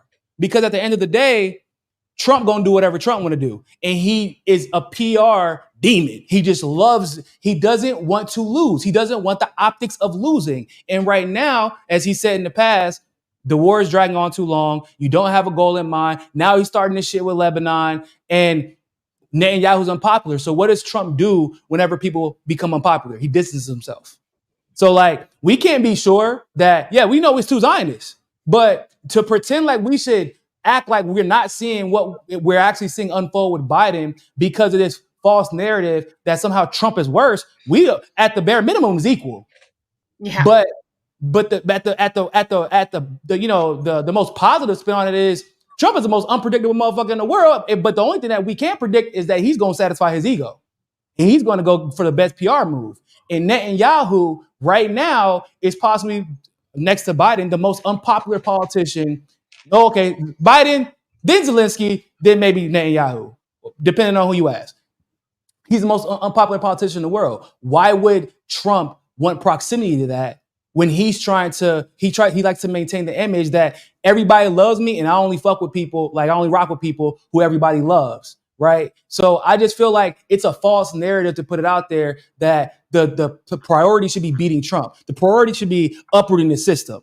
The priority should be stop pretending like this system is legitimate. Stop pretending like you have a democracy when somebody had to pay $12.99 last fucking night to watch two people debate so they can make a decision about their country. Like, that's insane. Stop pretending like our election systems are legitimate. Stop pretending like we actually have free speech in this country when we just had to SCOTUS overturn some shit that allows people to be blocked. Shout out to Fee. Sorry, for those of you who don't know, Fiorella got removed from Twitter, removed from YouTube. Her small channel that she had got removed from YouTube because she had the audacity to interview Scott Ritter. And her video went viral and people were starting to follow her. The same interview, by the way, that Scott Ritter has done with other people. But they're targeting Fiorella like they target people like me. They target people like Missy and people from the Assange movement from back in the day, like they target Assange, right? Let's not, like, they didn't have a single discussion about Assange last night. And this is, you're telling me that this case that y'all been rocking with for what, 7-8 years is not important enough to be discussed on a stage where y'all swear to God that free speech and democracy is under attack and is being threatened by Trump or is being upheld by Biden and his administration and the Democrats? Like, that wasn't important enough to discuss? No, the system is rotten at its core. It is rotten at its root.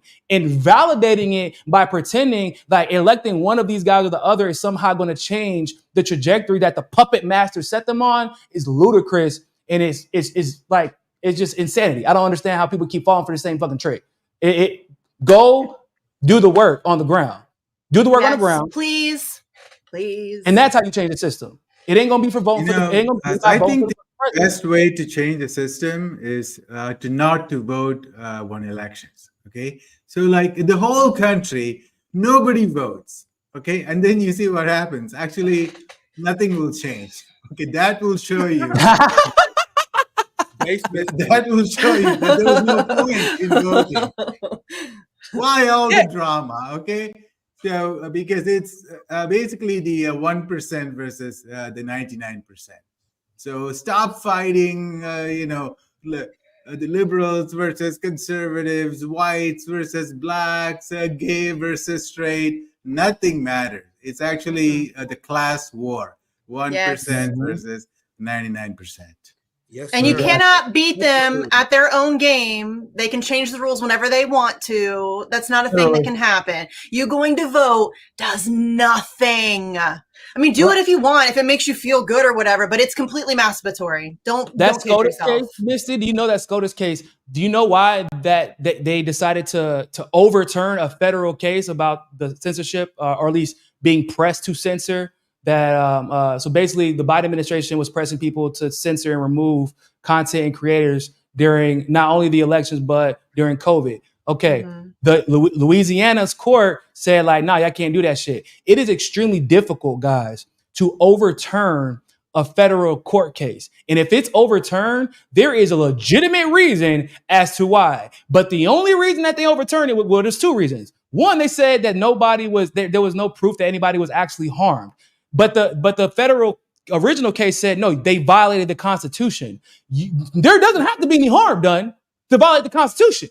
If you violate the Constitution, the damage is irrelevant. It's just if you broke the law or not. It's just like if I got caught speeding, do I get the speeding ticket? If I hit somebody? No. Do I get a reckless driving ticket? If I hit somebody, that doesn't matter. It can make matters worse, but the damage doesn't matter if I broke the law anyway. And that's what, so they flipped it and said, well, nah, nobody got harmed. But that wasn't even the case that was being made, nor did that have anything to do with the decision that was made by the federal judge. Then they threw it out on procedural matters. They overturned precedents on the First Amendment, on the executive branch putting pressure on private industries regarding free speech over fucking procedural shit. That is unheard of. Yeah, insane law. Go ahead, Nick. No, go ahead. No, I'm saying that's I'm going to make a hotspot video on that later because I saw that Supreme Court decision you're talking about. It's crazy. Yeah. That is unheard of. You don't rip up precedents from a federal court because of procedural bullshit. At the bare minimum, you send it back down like, hey, y'all got to figure this out. show how they have standing and then leave it at that, or say we don't have enough information to overturn it. But they were like Missy said, they're inventing rules, like they did with the DNC fraud lawsuit, like they did with this SCOTUS shit, like they did even with Trump. Everybody says that, oh, if he actually did steal if the election actually was stolen, the courts would have ruled in his favor. How they gonna rule in his favor when they won't even let people off the fucking machines? Exactly. Yeah, I gotta get back on topic. I gotta get back on. Go ahead, man. I gotta get up out of here. Sorry, I know. Bye, Nico. I love you. Bye, guys. Hey, Kansas, nice meeting you, man. Nice meeting you, bro. So let's this part that we probably could have got to like 30 minutes earlier, but hey, conversation as far while we're trying to get through to at least.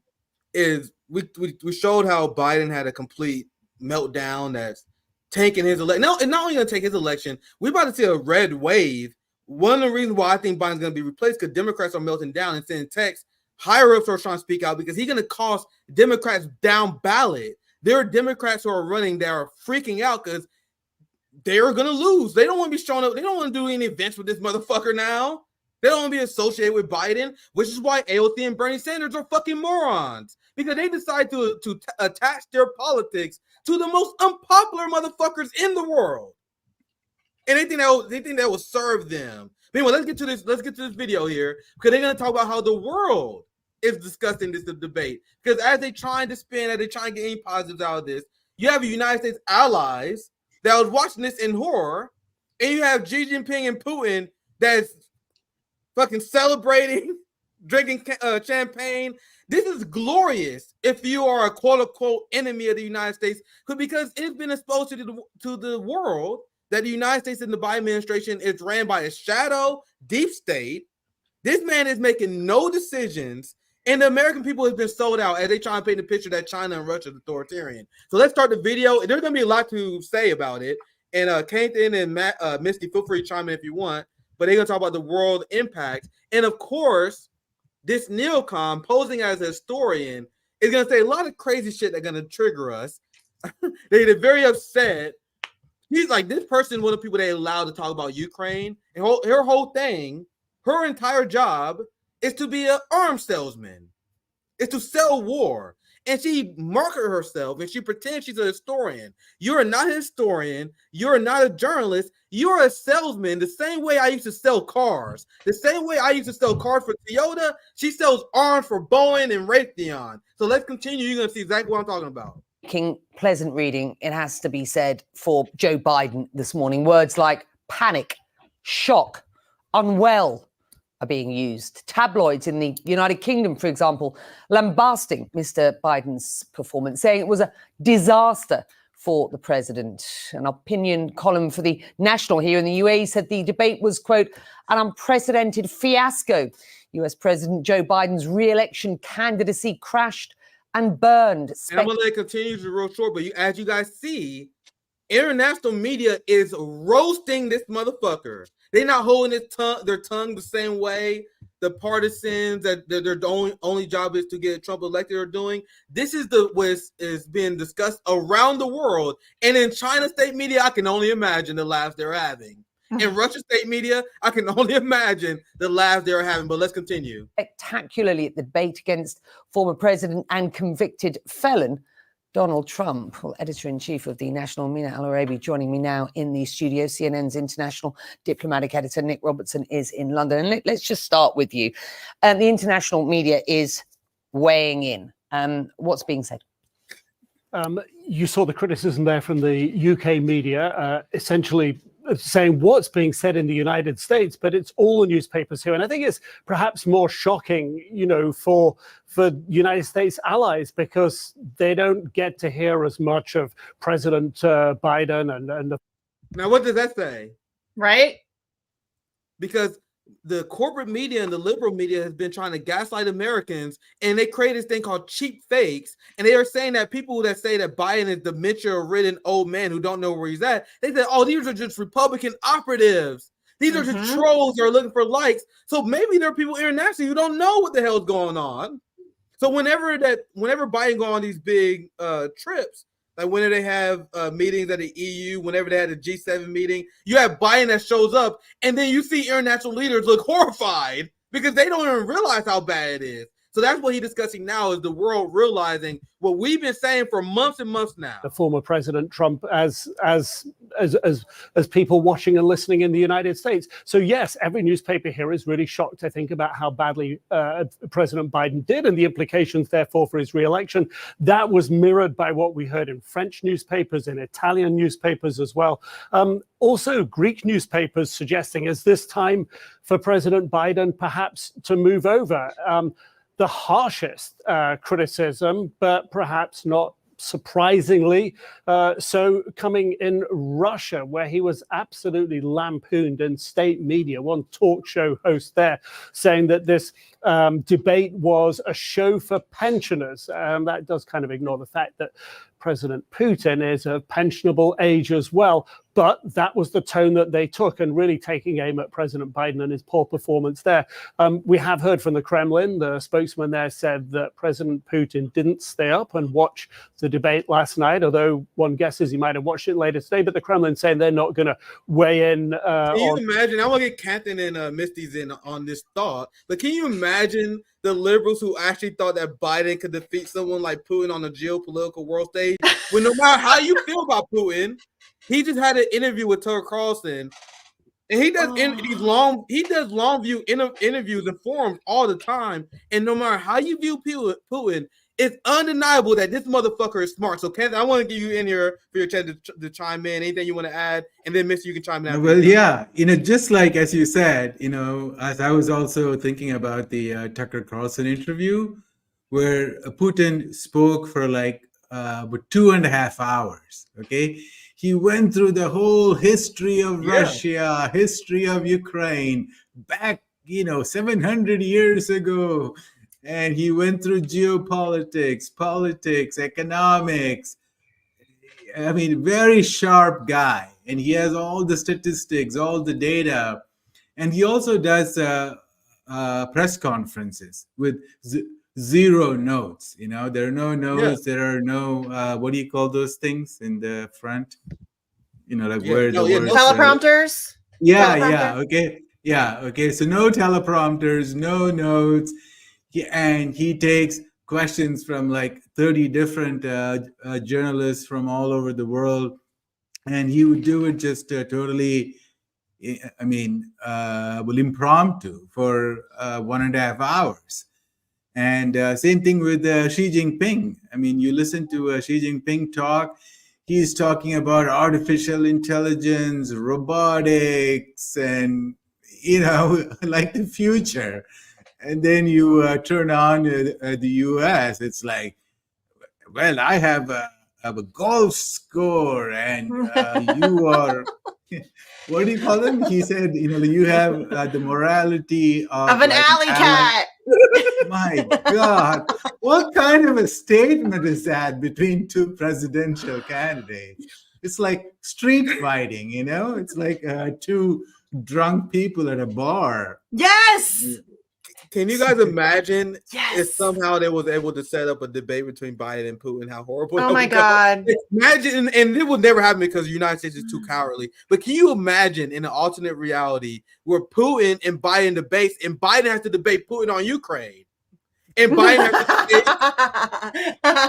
to Biden's job is to explain to the world why Putin is the bad guy in Ukraine, why he's a madman. You guys understand that Putin would eat this motherfucker alive?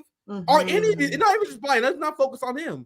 Any random Democrat. Can you imagine Matt Duss, Bernie Sanders, AOC debate? Jamal Bowman didn't even know where the Donbass was. He was directly asked, and he's like, I don't know what that is. But really, my guy, you're in Congress. You don't know. Like, I'm some dumb chick in Ohio, and I know what the Donbass is. I'm pretty sure you should probably know if you're a member of Congress.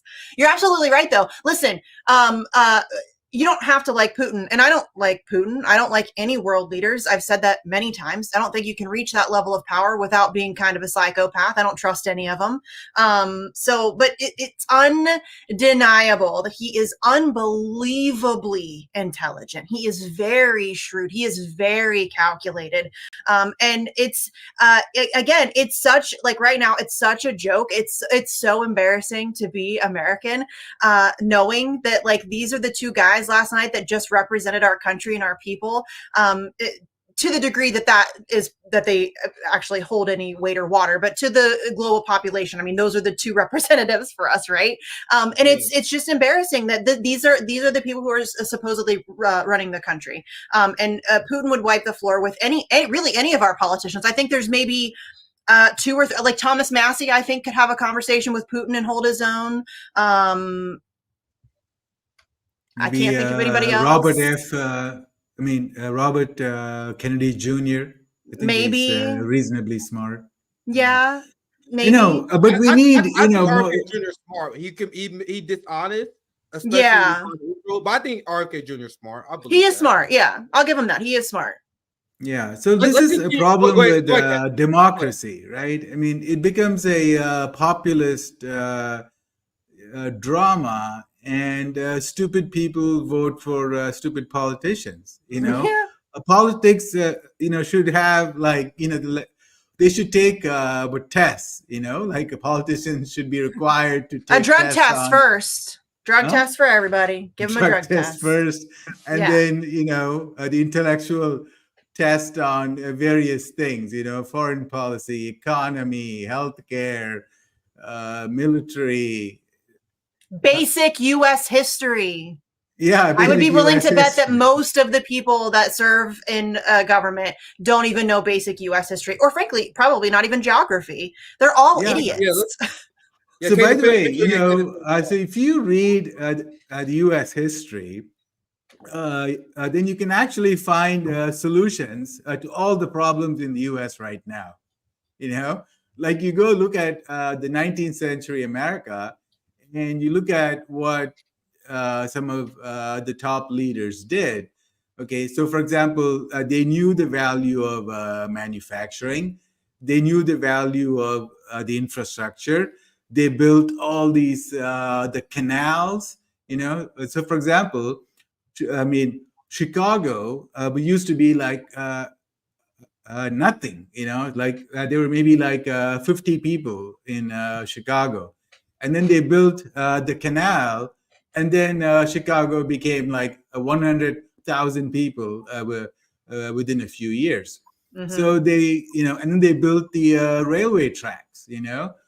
So these people, they fully understood the value of manufacturing, the infrastructure, and they also knew not to get into debt, and they knew that the banksters were bad people. So Lincoln, so the bankers in the UK, so they said, hey, we'll give you a lot of loans for the war, the Civil War, and we'll charge you, I don't know, 40% or whatever. So Lincoln said, I don't need your money. I'm going to print my own money, the greenback, and you'll have a zero debt as 0%. So in fact, if you read the history of the U.S., you would be able to actually find all the solutions you need for the current U.S. problems. Because the problems in the U.S., they really started in the 1970s when they went off the gold standard, and then it was just fiat money. You print as much as you want. There's, as long as the world takes it, you print it. That caused huge, the inequality, because when they print a lot of money, so most of that money, it goes to the rich. That's why now in the US, the top 0.1%, okay, so it's not even 1%, but 0.1%, they have more wealth than 90% of the Americans. Okay, so there should be like a revolt. There should be a revolt right now in America. And these bastards, they are squirreling away trillions and trillions of dollars, and they manipulate the stock market, and then they store all the money, or a lot of the money, in foreign bank accounts, in the Cayman Islands, Panama, Monaco, Switzerland, whatever. Because if there is a true revolution in the US, the top 1% will leave America. Okay, so they will have these huge mansions in Fiji Islands, but New Zealand, wherever, and they'll get the hell out. So yeah, so we need not we, but I have the same problem in my country too. So we all need smart people who elect smart politicians. And I don't know, so I'm not a fan of democracy, because it becomes like a populism, so you need to be very handsome, you need a beautiful wife, you need all the nice slogans, so make America great. What the hell does that mean? It's like I mean, the Nike, just do it. Just do what? So make America great. How, who, for who, so yeah. I like China, because I've been reading a lot about the rise of Xi and how China's system worked, where Xi was assigned to a very small regional province. And in Chinese politics, you don't climb up unless you are proven to be able to solve problems of smaller provinces. So Xi Jinping started off as I don't know the official title, but a leader of a small province. Then he moved up, got a larger province. Then all of a sudden he became a large party leader in an even larger area. You climb up in Chinese politics because they're like, there's no point of us promoting you if you can't be proven to solve a local community problem. That's how they have the smartest people climb the ladder. There's nothing that makes me more depressed than American politics. And Misty, I know you've probably seen this as well, where you have these people who protest genocide Joe Biden. And then in response to when people protest genocide Joe Biden, you have NPCs in the audience that chant, 4 more years, 4 more years, 4 more years. Whenever Barack Obama, whenever a congressperson is getting protested and being called out for egregious shit, they can be called out for fucking eating babies. And then people in the audience be like, oh, boo, stop booing them. The inherent bootlicking mentality of our culture never ceases to amaze me. But I'm gonna get back to this because we only got a little bit more to analyze. We're almost done. I don't want to take too much of your time. There's just a few more sound bites I want to get to, and I'm interested in hearing your point of view. And correct me if I'm wrong, Kate. I think you're based out of India, correct? Mm-hmm. Yeah. Yeah. I gotta have you back. I have you back because I still gotta talk. There's still a lot I want to talk about regarding India, China, NATO. There's still a lot to talk about. I'd love to have you on, but we gotta wrap up here soon. Let's get to more of this video. You should have him on by himself. yeah. Without Nico and I for sure. Because it's hard to get a word in with the two of us.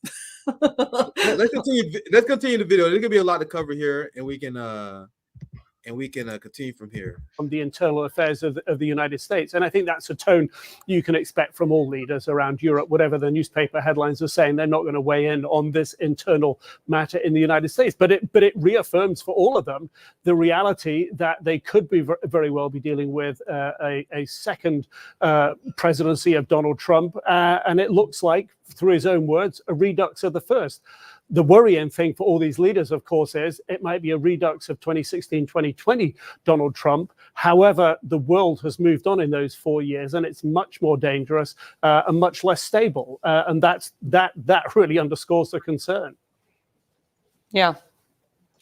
The reality is that Joe Biden leads the foremost superpower in the world, of course. And for many people watching this debate last night, that will really be at the forefront of their minds as they consider what they saw. Your own newspaper, The National. Bro, as you see here, this lady was in shambles and is in shambles during the entirety of the segment. She is actually very well spoken. Meanwhile, she can barely get a goddamn word out. You see how much she's struggling? She's actually very well spoken. But as you see here, she's gonna later have a complete mind fuck because this whole situation is blowing her mind as you see her struggling right now, but let's continue. Leading on the following, Biden-Trump debate marred by falsehoods and incoherent remarks. Your initial reaction to what we saw? It was painful. It was painful to watch. And you're right. In part, I don't know why they keep saying it was painful. It was very enjoyable to me. It was probably one of the funnest debates I ever had. Oh no, you guys see they keep saying that, oh, it was painful. No, it wasn't. This shit was great. Yeah. Anyway, let's continue. There was the falsehoods, not only from Trump, I mean, even President Biden coming out and saying, no US soldiers have died on my watch, forgetting that Afghanistan 2021 was on his watch. 13 Marines died, and we've had other instances. So there was a glossing over of certain things, no real policies, and then there was the incoherence of Joe Biden. And as you said, the world is watching this, not only thinking what happens in the elections in November, but thinking today, what is happening in the world, be it in Gaza, be it in Ukraine, and all over the world, you need a strong president. And now, immediately, within 12 minutes of the debate, you started to hear sounds on social media where people from the Democratic side saying, we need to think about a change. And I'll be real quick, because I want to let it continue. Just for a second, I'll let it continue. But you guys see the problem here? And this is why I think he's going to be removed. There's apparently breaking news where Biden is refusing to drop out of the campaign. I think this motherfucker is done. Because now, on the global stage, people are like, all right, if this motherfucker cannot even speak for 10 minutes without melting down, he's clearly not in charge. Clearly not in charge. So who's running shit? Is John Kirby running shit? Is Kamala Harris? So these questions cannot go unanswered on the global stage. So let me continue, but trust me, I'll pass it right to you guys.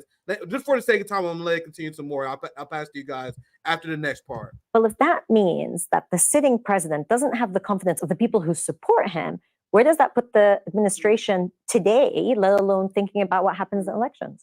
And as Zayn Ibish writing an opinion piece in your paper today, questioning whether Joe Biden shouldn't step away at this point. You bring up US foreign policy, and I think it's important that we discuss this. Not much substance, it has to be said, in foreign policy in the debate last night. I do want to play what both candidates... Wrong. There was actually a lot of substance in the foreign policy debate. You have both candidates that outwardly admitted in front of millions and millions of people on live TV that they are 100% okay with Israel's genocide. I think that's pretty fucking significant. But I want to pass the case. I want to get you in before I continue. Any thoughts you have before we move on? I just want to add one thing. The U.S. is not the superpower anymore. Okay, so that came to an end with the financial crisis in 2008. So people keep saying that, and they have the delusion, but the U.S. is not the superpower, and nobody in the U.S. is talking about what's going to happen in the next 10, 15 years, because the world is going to radically change. The power of the US dollar is going to change, and is going to have radical impact on the cost of living, the imports, the inflation. And well, even if you look at the military, China and Russia, they managed to develop the hypersonic missiles, which go very, very fast, and nobody can stop it. And the U.S. has not been able to manufacture the hypersonic missiles. So you don't have the military, and you look at the Chinese technology. You look at the electric cars. You go on Twitter and you search for the Chinese electric cars. Oh my God. They're like so fantastic. They have this one car, which is like, the hybrid car. And with one full charge and one full tank, it goes 2,000 kilometers. So for the Americans, that's what you talk about. Yeah, I'll pass right to you, but I've seen exactly. I used to sell cars. I've seen one of the videos of one of their electric SUVs. And I sold cars, guys. I know all the new shit Toyota has. This shit blows everything that Toyota, Honda, Lexus, anything that we have. But go ahead, Kevin, finish your thought. I just want to double down. As someone who knows about cars, I've seen exactly what you're talking about. They destroy us. But go ahead. Yeah. So they have these cars for like, $10,000 with all the bells and whistles. And with one charge, you can go 400 miles. Okay, so just imagine, how that would help the average American. So the average, the average American who's working for, say, $20-$30 an hour, they don't have the money to buy a $40,000 car. And you give them a $10,000 Chinese car, and they can, one charge, one fuel, and they can drive for 2 weeks or 3 weeks, whatever. So, and you look at the patents, and, China is way ahead of the US. So this kind of, China is working with Russia and all these, the global South countries to de-dollarize. And they are creating a system where there's no boss. And, that's actually the true democracy, where they all work together and find a solution. And so the world is going to change very rapidly in 10 to 15 years. And then you turn on the American TV, all they're talking about is being superpower. We are going to spread freedom and democracy. Man, nobody wants your freedom and democracy, okay? So take care of yourself first, okay? Because that's the best way to be a role model.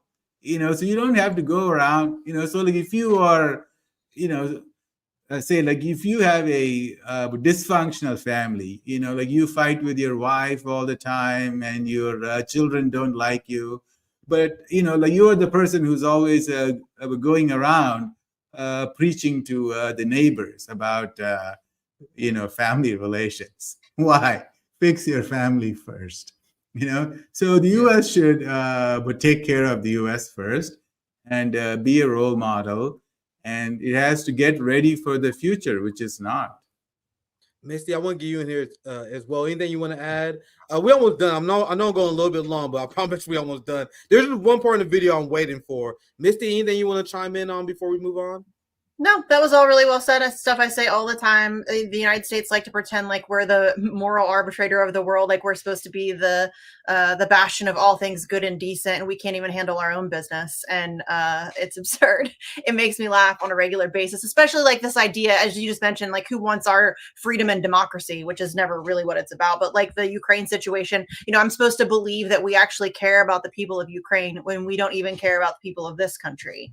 And that's pervasive across the board. Like we always try to sell that, like, oh, we got to go over here and help these people. We won't even help our own, really. And I'm supposed to believe that we care so much about Ukrainian sovereignty. Get out of here. It's ridiculous. Liberals claim they care about ending gun violence, don't they? Oh my God, a mass shooting. Oh, we need gun control. We need to take the guns. As they sent billions of dollars of weapons to Ukraine. Now you guys know there's a black market boom in guns. Of course there are guns being cycled. And this was reported by the DHS. You have NATO reporting how there's black market guns going to quote unquote terrorist groups in Africa. I use quotes because you guys know their definition of terrorist is fucked up, but it going to terrorist groups in Africa.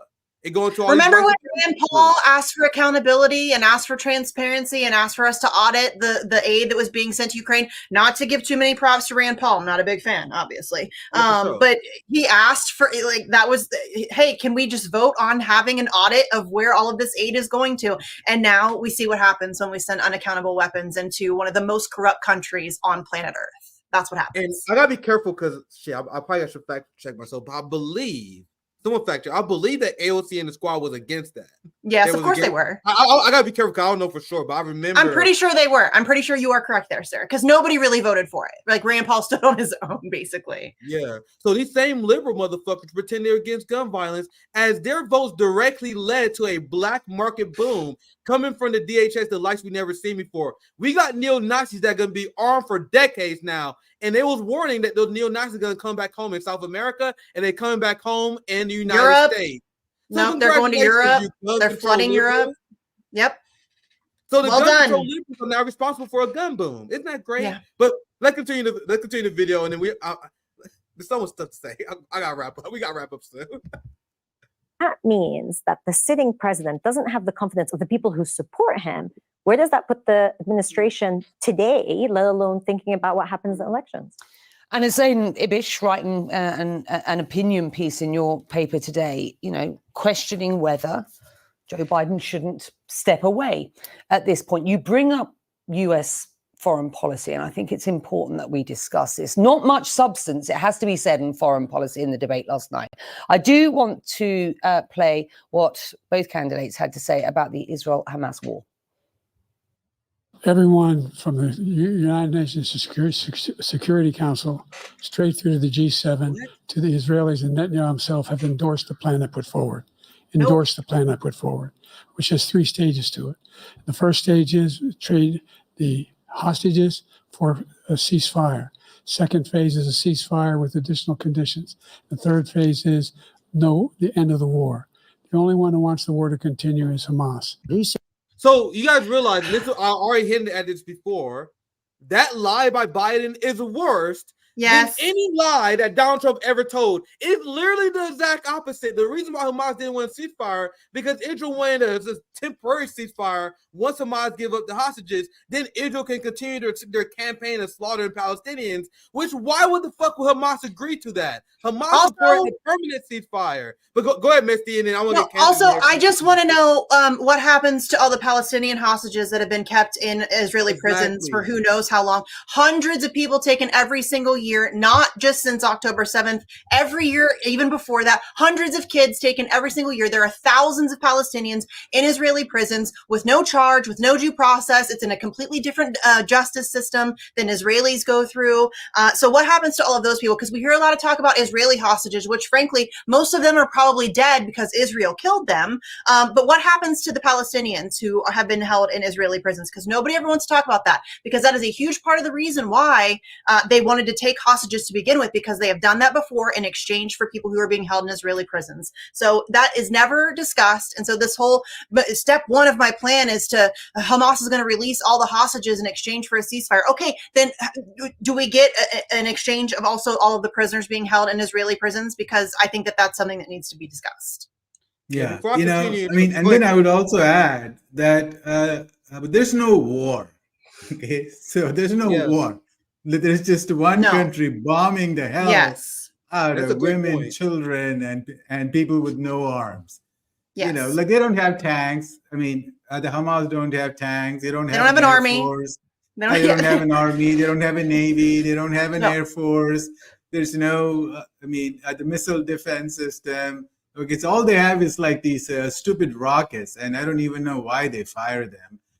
They cause no damage, but maybe it feels good for them, having suffered so much. But yeah, so there's no war. There is just a genocide and the ethnic cleansing going on. Yeah, so let's play Trump. This is the part I was waiting for. So I appreciate you guys being patient with me, but this is the part I was waiting for. Because this, as they pretend, and it is shameful because you have two people running to be the commander-in-chief. Repeat after me, dumb Americans. The president is in charge of foreign policy. They have very little impact on domestic policies. You understand that? When they want domestic policy agendas done, they got to lobby to Congress or they got to do executive order. So focusing on domestic policies with presidents is a waste of time. If you're going to have a debate between two presidents, 90% of what you talk about should be foreign policy. That's why when I had Dr. Joe Stein on, we talk about Gaza, we talk about Ukraine, we talk about Taiwan. People are like, why don't you ask her about Jimmy Dore? Like, nigga, we got a presidential candidate on. The last thing we're going to talk about is YouTubers. We have a president on, you talk about foreign policy. That should be what you lead with. Americans are so unserious, they don't understand how the branches of government work. When you're a part of the executive branch, when you're the president, you're the commander-in-chief. Everything should be talking about foreign policy, but it's the exact opposite. People have presidential candidates on, and they talk about fucking abortion. Yeah. You talk about domestic issues, like they don't have anything to do with that. Unless they have a clear executive order plan. But unless that's the case, you shouldn't be talking about it. It's a complete waste of time. Cultural war issues, complete waste of time, right? Now let's hear from Trump, because even though they didn't talk about foreign policy a lot, it's actually shameful they didn't. When people say there's not a lot of headlines regarding foreign policy, they're actually wrong. It is our genocidal society has been normalized. So detach yourself for a second here, guys. What actually happened here was both presidential candidates, I said this earlier, endorsed genocide live in front of millions of people.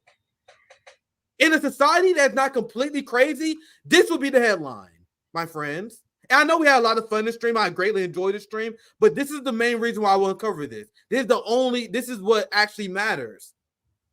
The fact that choice is Zionist number one, Zionist number two. Now let's listen to Trump and his reaction to the same question. I'll play last part of Biden's answer, and then we get to Trump. A ceasefire. Second phase is a ceasefire with additional conditions. The third phase is the end of the war. The only one who wants the war to continue is Hamas. He said the only one who wants to keep going is Hamas. Actually, Israel is the one, and you should let him go and let him finish the job. Now, I'm going to let Trump finish, but right now, the way they spin this debate, and Trump, Mr. You're right, he does lie a lot as well, but they were trying to spin Trump as a unique liar. But here, Trump actually fact checks Biden, and Trump is actually telling the truth in this situation, where Biden lied and said Hamas wants to keep fighting while Israel don't. Meanwhile, Benjamin Netanyahu literally fact-checked the Biden administration as they said Israel supported a ceasefire. So as liberals pretend that Trump is a unique liar, here is Trump fact-checking Biden.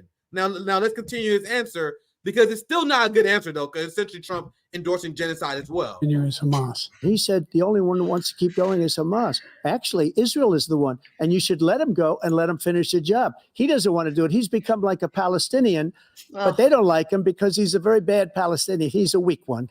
So you guys understand that anti-Palestinian racism has been normalized so much that Donald Trump just called Joe Biden a Palestinian as a slur. It's so bad that Zionists, they just call people, what are you, a fucking Palestinian? What the fuck? Can you imagine if someone said, oh, look at you're a fucking African? What are you, African? The amount of Palestinian racism that has been normalized is crazy. But I think that's pretty much all I wanted to get to. I'll play one last clip, and then we wrap up. This is the main part I wanted to get to. I'll let it finish here, and then I'll get you guys' last thoughts. Hamas. He said the only one who wants to keep going is Hamas. Actually, Israel is the one, and you should let him go and let him finish the job. He doesn't want to do it. He's become like a Palestinian, but they don't like him because he's a very bad Palestinian. He's a weak one. It's like he became a Mexican, man. Not a good Mexican, a weak one. Can you imagine if this was said about anyone else? This is the level of racism that is normalized not only among conservatives, but liberals as well. The anti-Palestinian Arab hate would justify United States support for genocide. So I want to play her last part here, but I want to get you guys in first, because I think she's hilarious at this part. Okay. So I'll play one more clip, but I want to get you guys in first. Go ahead, Kathan. And no, I mean, I was just going to make a joke saying that, so now when, the American homes, the moms are telling the kids, so are you a Palestinian, or are you going to do the homework? Okay, I'll do the homework. Hey, by the way, just really quick, by the way, Barack Obama has tweeted. Do you want to hear what he has to say? Oh, Jesus Christ. You ready? Oh, Jesus. Bad debate nights happen. Trust me, I know. But this election is still a choice between someone who has fought for ordinary folks his entire life and someone who only cares about himself. Between someone who tells the truth, who knows right from wrong and will give it to the American people straight, and someone who lies through his teeth for his own benefit. Last night didn't change that, and it's why so much is at stake in November. What a fucking clown. The idea that Joe Biden cares about anything other than killing Palestinians and Russians. That's the only thing. Listen, y'all, Joe Biden has a 50-year career in politics showing you exactly who the fuck he is. If you are still surprised that he's a scumbag, that's on you. Well said. That's on you. I want to get to a part. If I don't get to it, not a big deal, but she said something that was hilarious to me because she's having a hard time processing this because she's the biggest Biden NATO cheerleader, and I really hope I get to the point I was waiting for. I'll play one more clip. We wrap up. We're about 2 hours. I appreciate the time, Kathan and Misty. Sure. Let's play one more clip and we begin to wrap up. I mean, your response to what we heard. I mean, fact that Biden, yes, did present this plan and first called it an Israeli plan and then withdrew and said this was his plan. And yet the Israeli prime minister has not listened to him. So actually highlighting once again the weakness of the current US president. And then to hear Donald Trump coming in and saying, actually, the Israelis want to continue the war, which is the truth. I mean, you see that. So there they just admitted that Trump fact-checked Biden. And once again, I agree with Misty that both of them are liars. Yes. But what the media is doing is they're painting Trump as a unique liar. This is why I tell my friends, like, yeah, Trump is bad, but he's no different than the swamp. He's just the best among the swamp. He makes the swamp look dumb because he's better at the game than they are. So as they paint Trump as a unique liar, here Biden get caught in the biggest lie, and Trump fact-checks and destroys him on it. Now, we think it's disgusting, but if you're looking for Zionist votes, like both they are, Trump going to come out way better, right? Yes. By the way, I mean, so going back like, 5-6 years, but Trump has always blurted out a lot of crazy truth, He has no gift for subtlety. That's the best thing about him, is that he just says, we're going to go steal their oil. He just says it. He's not supposed to, but he just says it out loud because he has no ability to like check himself. He doesn't know when to shut the fuck up. Yeah, for sure. Man, one more and we wrap up. From the current government, despite all the attempts to say that Trump is saying falsehoods, there's also some truth in what he says. And there is that point. And then for him to say, let them finish the job, gives you an idea of if there is a Trump presidency, what we can look forward to January onwards. Mino, I want to bring up a tweet from Vali Nasser, who's a regular guest on this show, and I know you know Vali well as well. He wrote, after the debate, the US will have even less leverage in managing crises in Gaza, Lebanon, and with Iran, a long lame duck administration that the region thinks will not be back makes for more dangerous and unpredictable times in the months ahead. And you alluded to this at the beginning of this conversation. We've got 5 months before the election. We have no idea what's going to happen at this point between now and the conventions in 6 weeks' time, let alone what happens between now and November and then beyond. Does that worry you as much as it worries Vali? Absolutely. There have been concerns again about Joe Biden and his abilities currently as president. We've heard different reports from people who sit in meetings with him, if he needs to have notes and so forth, but then sometimes he's absolutely lucid in there. But the reality is this administration now has gone into complete election mode, even though there are very, very pressing issues. And as Vali points out in his tweet, and as we've been covering at The National, there is a vacuum of American leadership. And so what does that look like? And it feels like a lame duck presidency now. Now, if Joe Biden decides that he will let somebody else run his place, that changes the whole discussion. But at the moment, that seems like a long shot. And so if it is going to be Biden running for president, it's almost people will stop listening to what is coming out of Washington until we see what happens after the elections. So you know how fuck Biden is, that CNN is openly calling him a lame duck presidency? And what they're saying is when you have someone as incompetent as Biden, the world stays seated and actually decrease the United States authority because it's obvious this motherfucker's a puppet. They don't know who actually calling the shots. So I think I can wrap there. There's one more clip, but I think we went pretty long. We wrapped there. I think we good. I do just want to point out really quickly that this whole who's going to be the best genocider is really funny to me, especially given the fact that Biden has spent all of this time sending an unbelievable amount of weaponry and money to Netanyahu and given him basically carte blanche to just do whatever the fuck he wants. And then Netanyahu, just like a week or so ago, basically did a campaign ad for Trump and called out Biden for not being supportive enough. Like, you sent this guy tons of weapons, tons of money. You've given him like unconditional support, really, refused to call him out for war crimes, refused to give him any red line whatsoever. And the dude basically just made a campaign ad against you. So, I mean, come on. Nobody takes Biden seriously. Nobody. Yeah, Captain, I appreciate your time today. I know it was a long show. You kind of came in a chaotic show. You did. I'm so sorry. We had a few scheduling conflicts. We had to move some stuff around. That's why we threw a roundtable together today. But I greatly enjoyed your inputs. Sorry about the background noise. No, it's good. I greatly enjoyed your input. I'm looking forward to having you back on, maybe for more of a one-on-one long-form conversation. It was great. No, Missy, you don't have to feel bad. It was a great conversation. I do feel bad because I'm sure it's like unbelievably difficult for somebody who's not crazy like Nico and I to sit there and be like, who are these people? You know Yeah, I mean? but trust me, I'm gonna have Kenton on. We're gonna have a one-on-one here soon because there's still a lot I want to pick your brain on. I appreciate your patience. I appreciate you coming on today. Yeah, Any sure. last thoughts? Anything you want to plug? Thank you. Huh? Is there any last thoughts, or is there anything you want to plug? Anything you want to promote? Any last thoughts you have before we wrap up? Well, no, I would look forward to our chat in the future, and this was a lot of fun. Yep. And I just now realized, Misty, that we didn't talk about Julian Assange.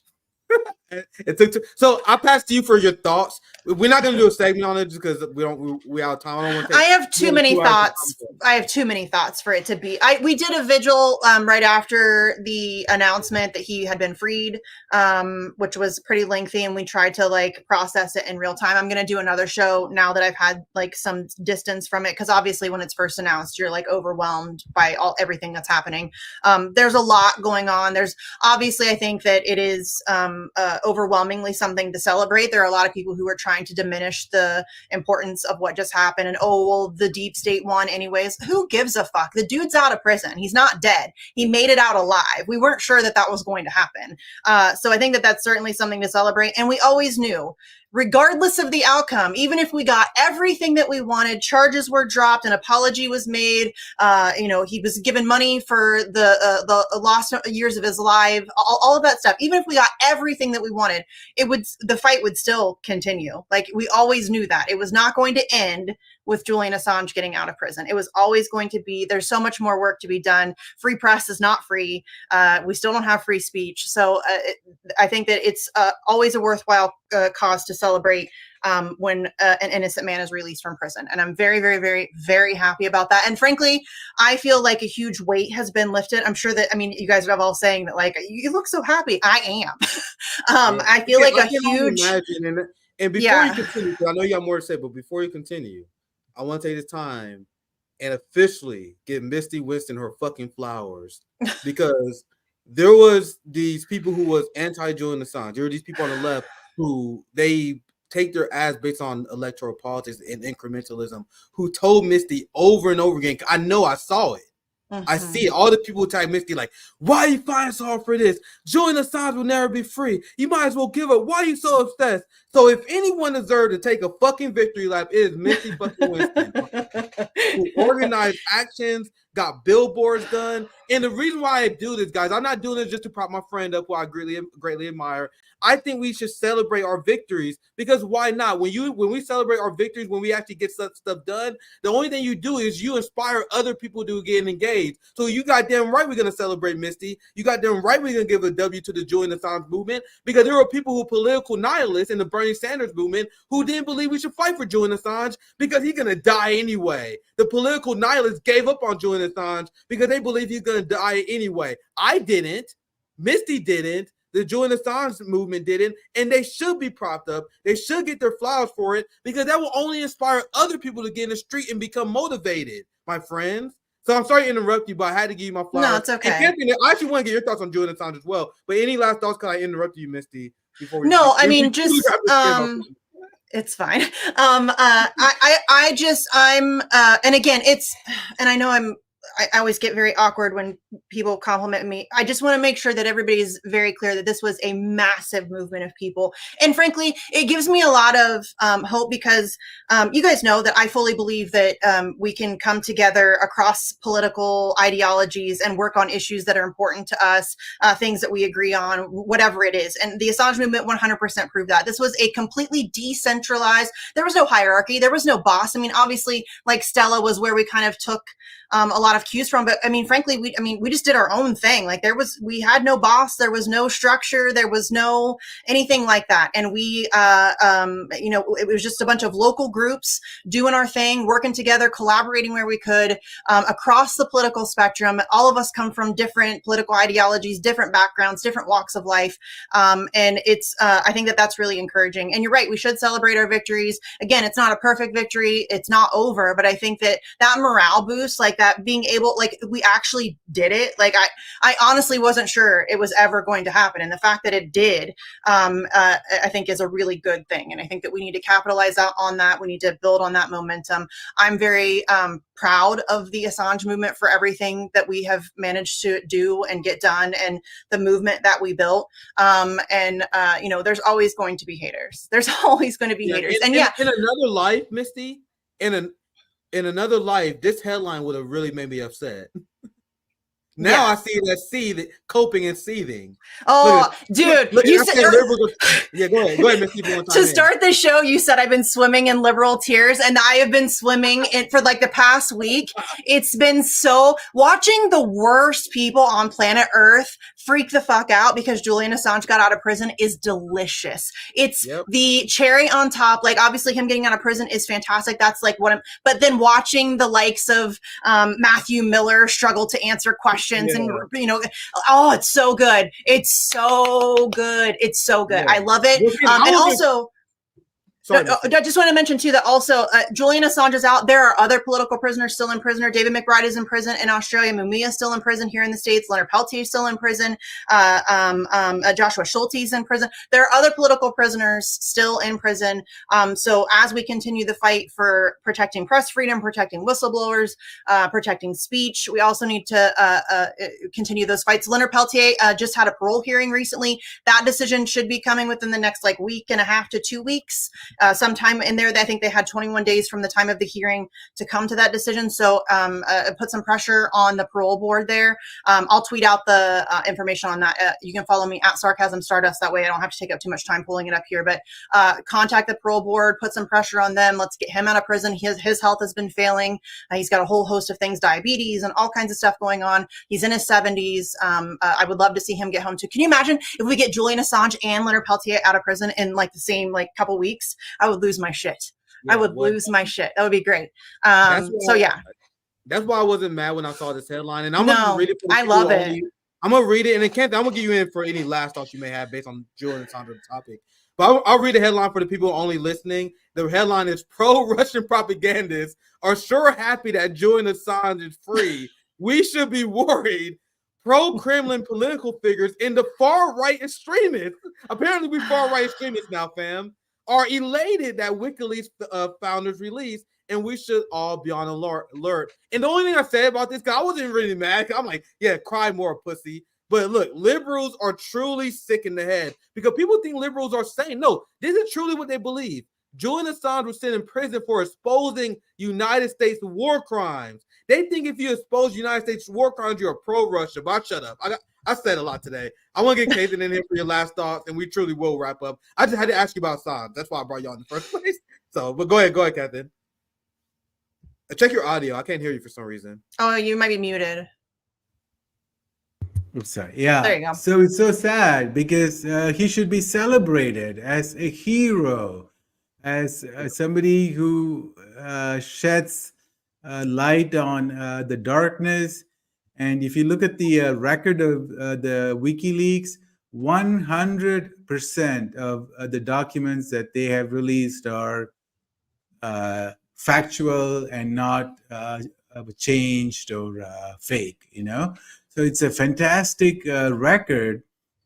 And I don't know, I mean, it's so sad because if you go back to like the early 1970s, the New York Times published the Pentagon Papers, which revealed how much the US lied about the Vietnam War. And the guys who wrote the Pentagon Papers, you know, the articles, they got the Pulitzer Prize. You know, so now we are trying to demonize and to kill and to arrest Julian Assange. And he's not even like, okay, I mean, and he's not even like an American citizen. So what right does the US have to arrest a foreigner? It's just insane. Yes. Yeah, completely insane. And one thing I'll end on, and I'll read these super chats super quickly. I'll see just a few here. Is that even though this is a victory and we should celebrate Julian Assange being free, they did effectively criminalize journalism now. Yes. Because he had a plea deal. So just show you guys where. So just to be clear, You that look- the plea deal doesn't set a legal precedent the way that it was constructed. It doesn't set a legal precedent, but the prosecution itself does. The fact that they were even able to, as Kane just said, go after a journalist, a foreign journalist, for doing journalism under the Espionage Act, when in fact, as was mentioned, 100% record of accuracy. That is insane, and that's what I mean by like this fight is far from over. Like, is this a great victory? And we should celebrate the fact that right now, as we speak, I don't know what time it is in Australia, but Julian Assange is home with his 2 young sons. Huge deal. That's massive. Like, that's such a great thing. But it's far from over. Like, it's like people keep asking me, what's life like now? I think I saw somebody in the chat. What's life like post Assange? About the same as it was before. I mean, I just now, like, as I was saying earlier, I have this tremendous weight has been lifted. And frankly, I think it's going to make me a better organizer, because prior to him being released, I felt like I had to be very careful about how I went about things, because I didn't want to do anything to damage or hurt him, or, you know what I mean? And now that he's out, I don't like, there's a little bit like I feel lighter. You know what I mean? I feel like there's less of that cloud of like, shit, this guy could die in prison if we make the wrong move here. You know what I mean? So frankly, I think a lot of Assange activists feel that way. Like, we feel like a lot more emboldened now to really go after things. You know what I'm saying? I'm gonna read these super chats real quick. Thank you for $5 American Disaster. They got some nerve for shaming Hamas for not spending money on people. Well, what is the greatest country in the world doing? Yeah, well said.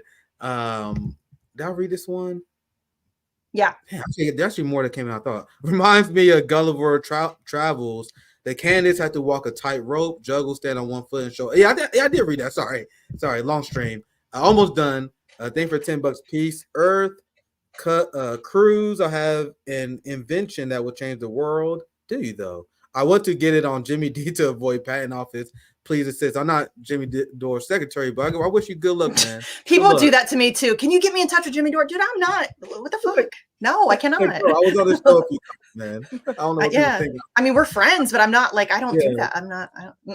Yeah, Jimmy's a friend, but I don't know what people think. I'm not his fucking assistant. Thank you for $2, Aaron. Can we talk about the elder abuse by Democrats? Yeah, that's a big conversation going on. 3 more chats and we're done. This is a very long stream today. Then for 499, John. Putin is 71, Trump is 78, Biden is 81. Biden and Trump might as well be 200 years apart. Might as well be. 2 more I see. The 21st century will be China's century. Guys, I'm seriously considering. I heard learning Mandarin from English is extremely fucking hard. Like, you gotta know, like, English to Spanish not bad. Spanish to Portuguese is extremely easy. They're like Russian's hard too. Russian's really hard. They're like the language relationships. I heard English to Mandarin is so hard. If that wasn't the case, bro, I'll be in fucking Shanghai, bro. I'm gonna visit. I explained this on RBN many times. I plan on traveling outside the United States. I'm just very worried because I'm a dumb American who only knows one language. I'm very weird about being in a language barrier, but maybe that's just my American programming, I guess. I want to learn another language so bad. I need to take time to do that. Thank for the one. I don't know what currency that is, but thank for the 1,000, whatever that currency is. It does look like the CIA approved all of this universal pivot away from Biden. Absolutely, I covered that in my hotspot video. It could mean a Mike Pompeo Jesus Christ, Mike Pompeo VP with Trump, and apparently for all the dumb Trump supporters, and it'll be the last thing I say, who think that Trump is going to be anti-establishment. Even if Mike Pompeo don't become VP, because I don't think he will, there's conversation about him being in the cabinet and some. Yeah, Trump's already said he would welcome him back. And by the way, Pompeo's the guy who developed the plots to assassinate Julian Assange. Just saying, just putting it out there. Real anti-establishment, guys. Trump's really anti-establishment. Totally. Yeah. And I can rant on that, but we really do got to wrap up. So, Kevin, anything you want? I will give you a chance to get last word. Anything you want to add? Thank you for giving a lot of your time today, man. It was great. It was great having you on. Sure. Well, it was wonderful. I look forward to chatting with you folks again. For sure. I'll definitely have you back on. We had a long show, so I don't really have much to say. I'm taking the rest of this weekend off. We also had the RBN roundtable yesterday, so we got banger after banger. I have a hotspot video coming out today, so that's another banger. We had this roundtable, an unofficial RBN roundtable today. That's a banger. I have Eva Bartlett scheduled for Tuesday. Yay! That's a banger. My interview with Eva Bartlett releasing next week. That's a banger. Banger after banger after banger. Have a good weekend, my friends. All right, folks. Bye.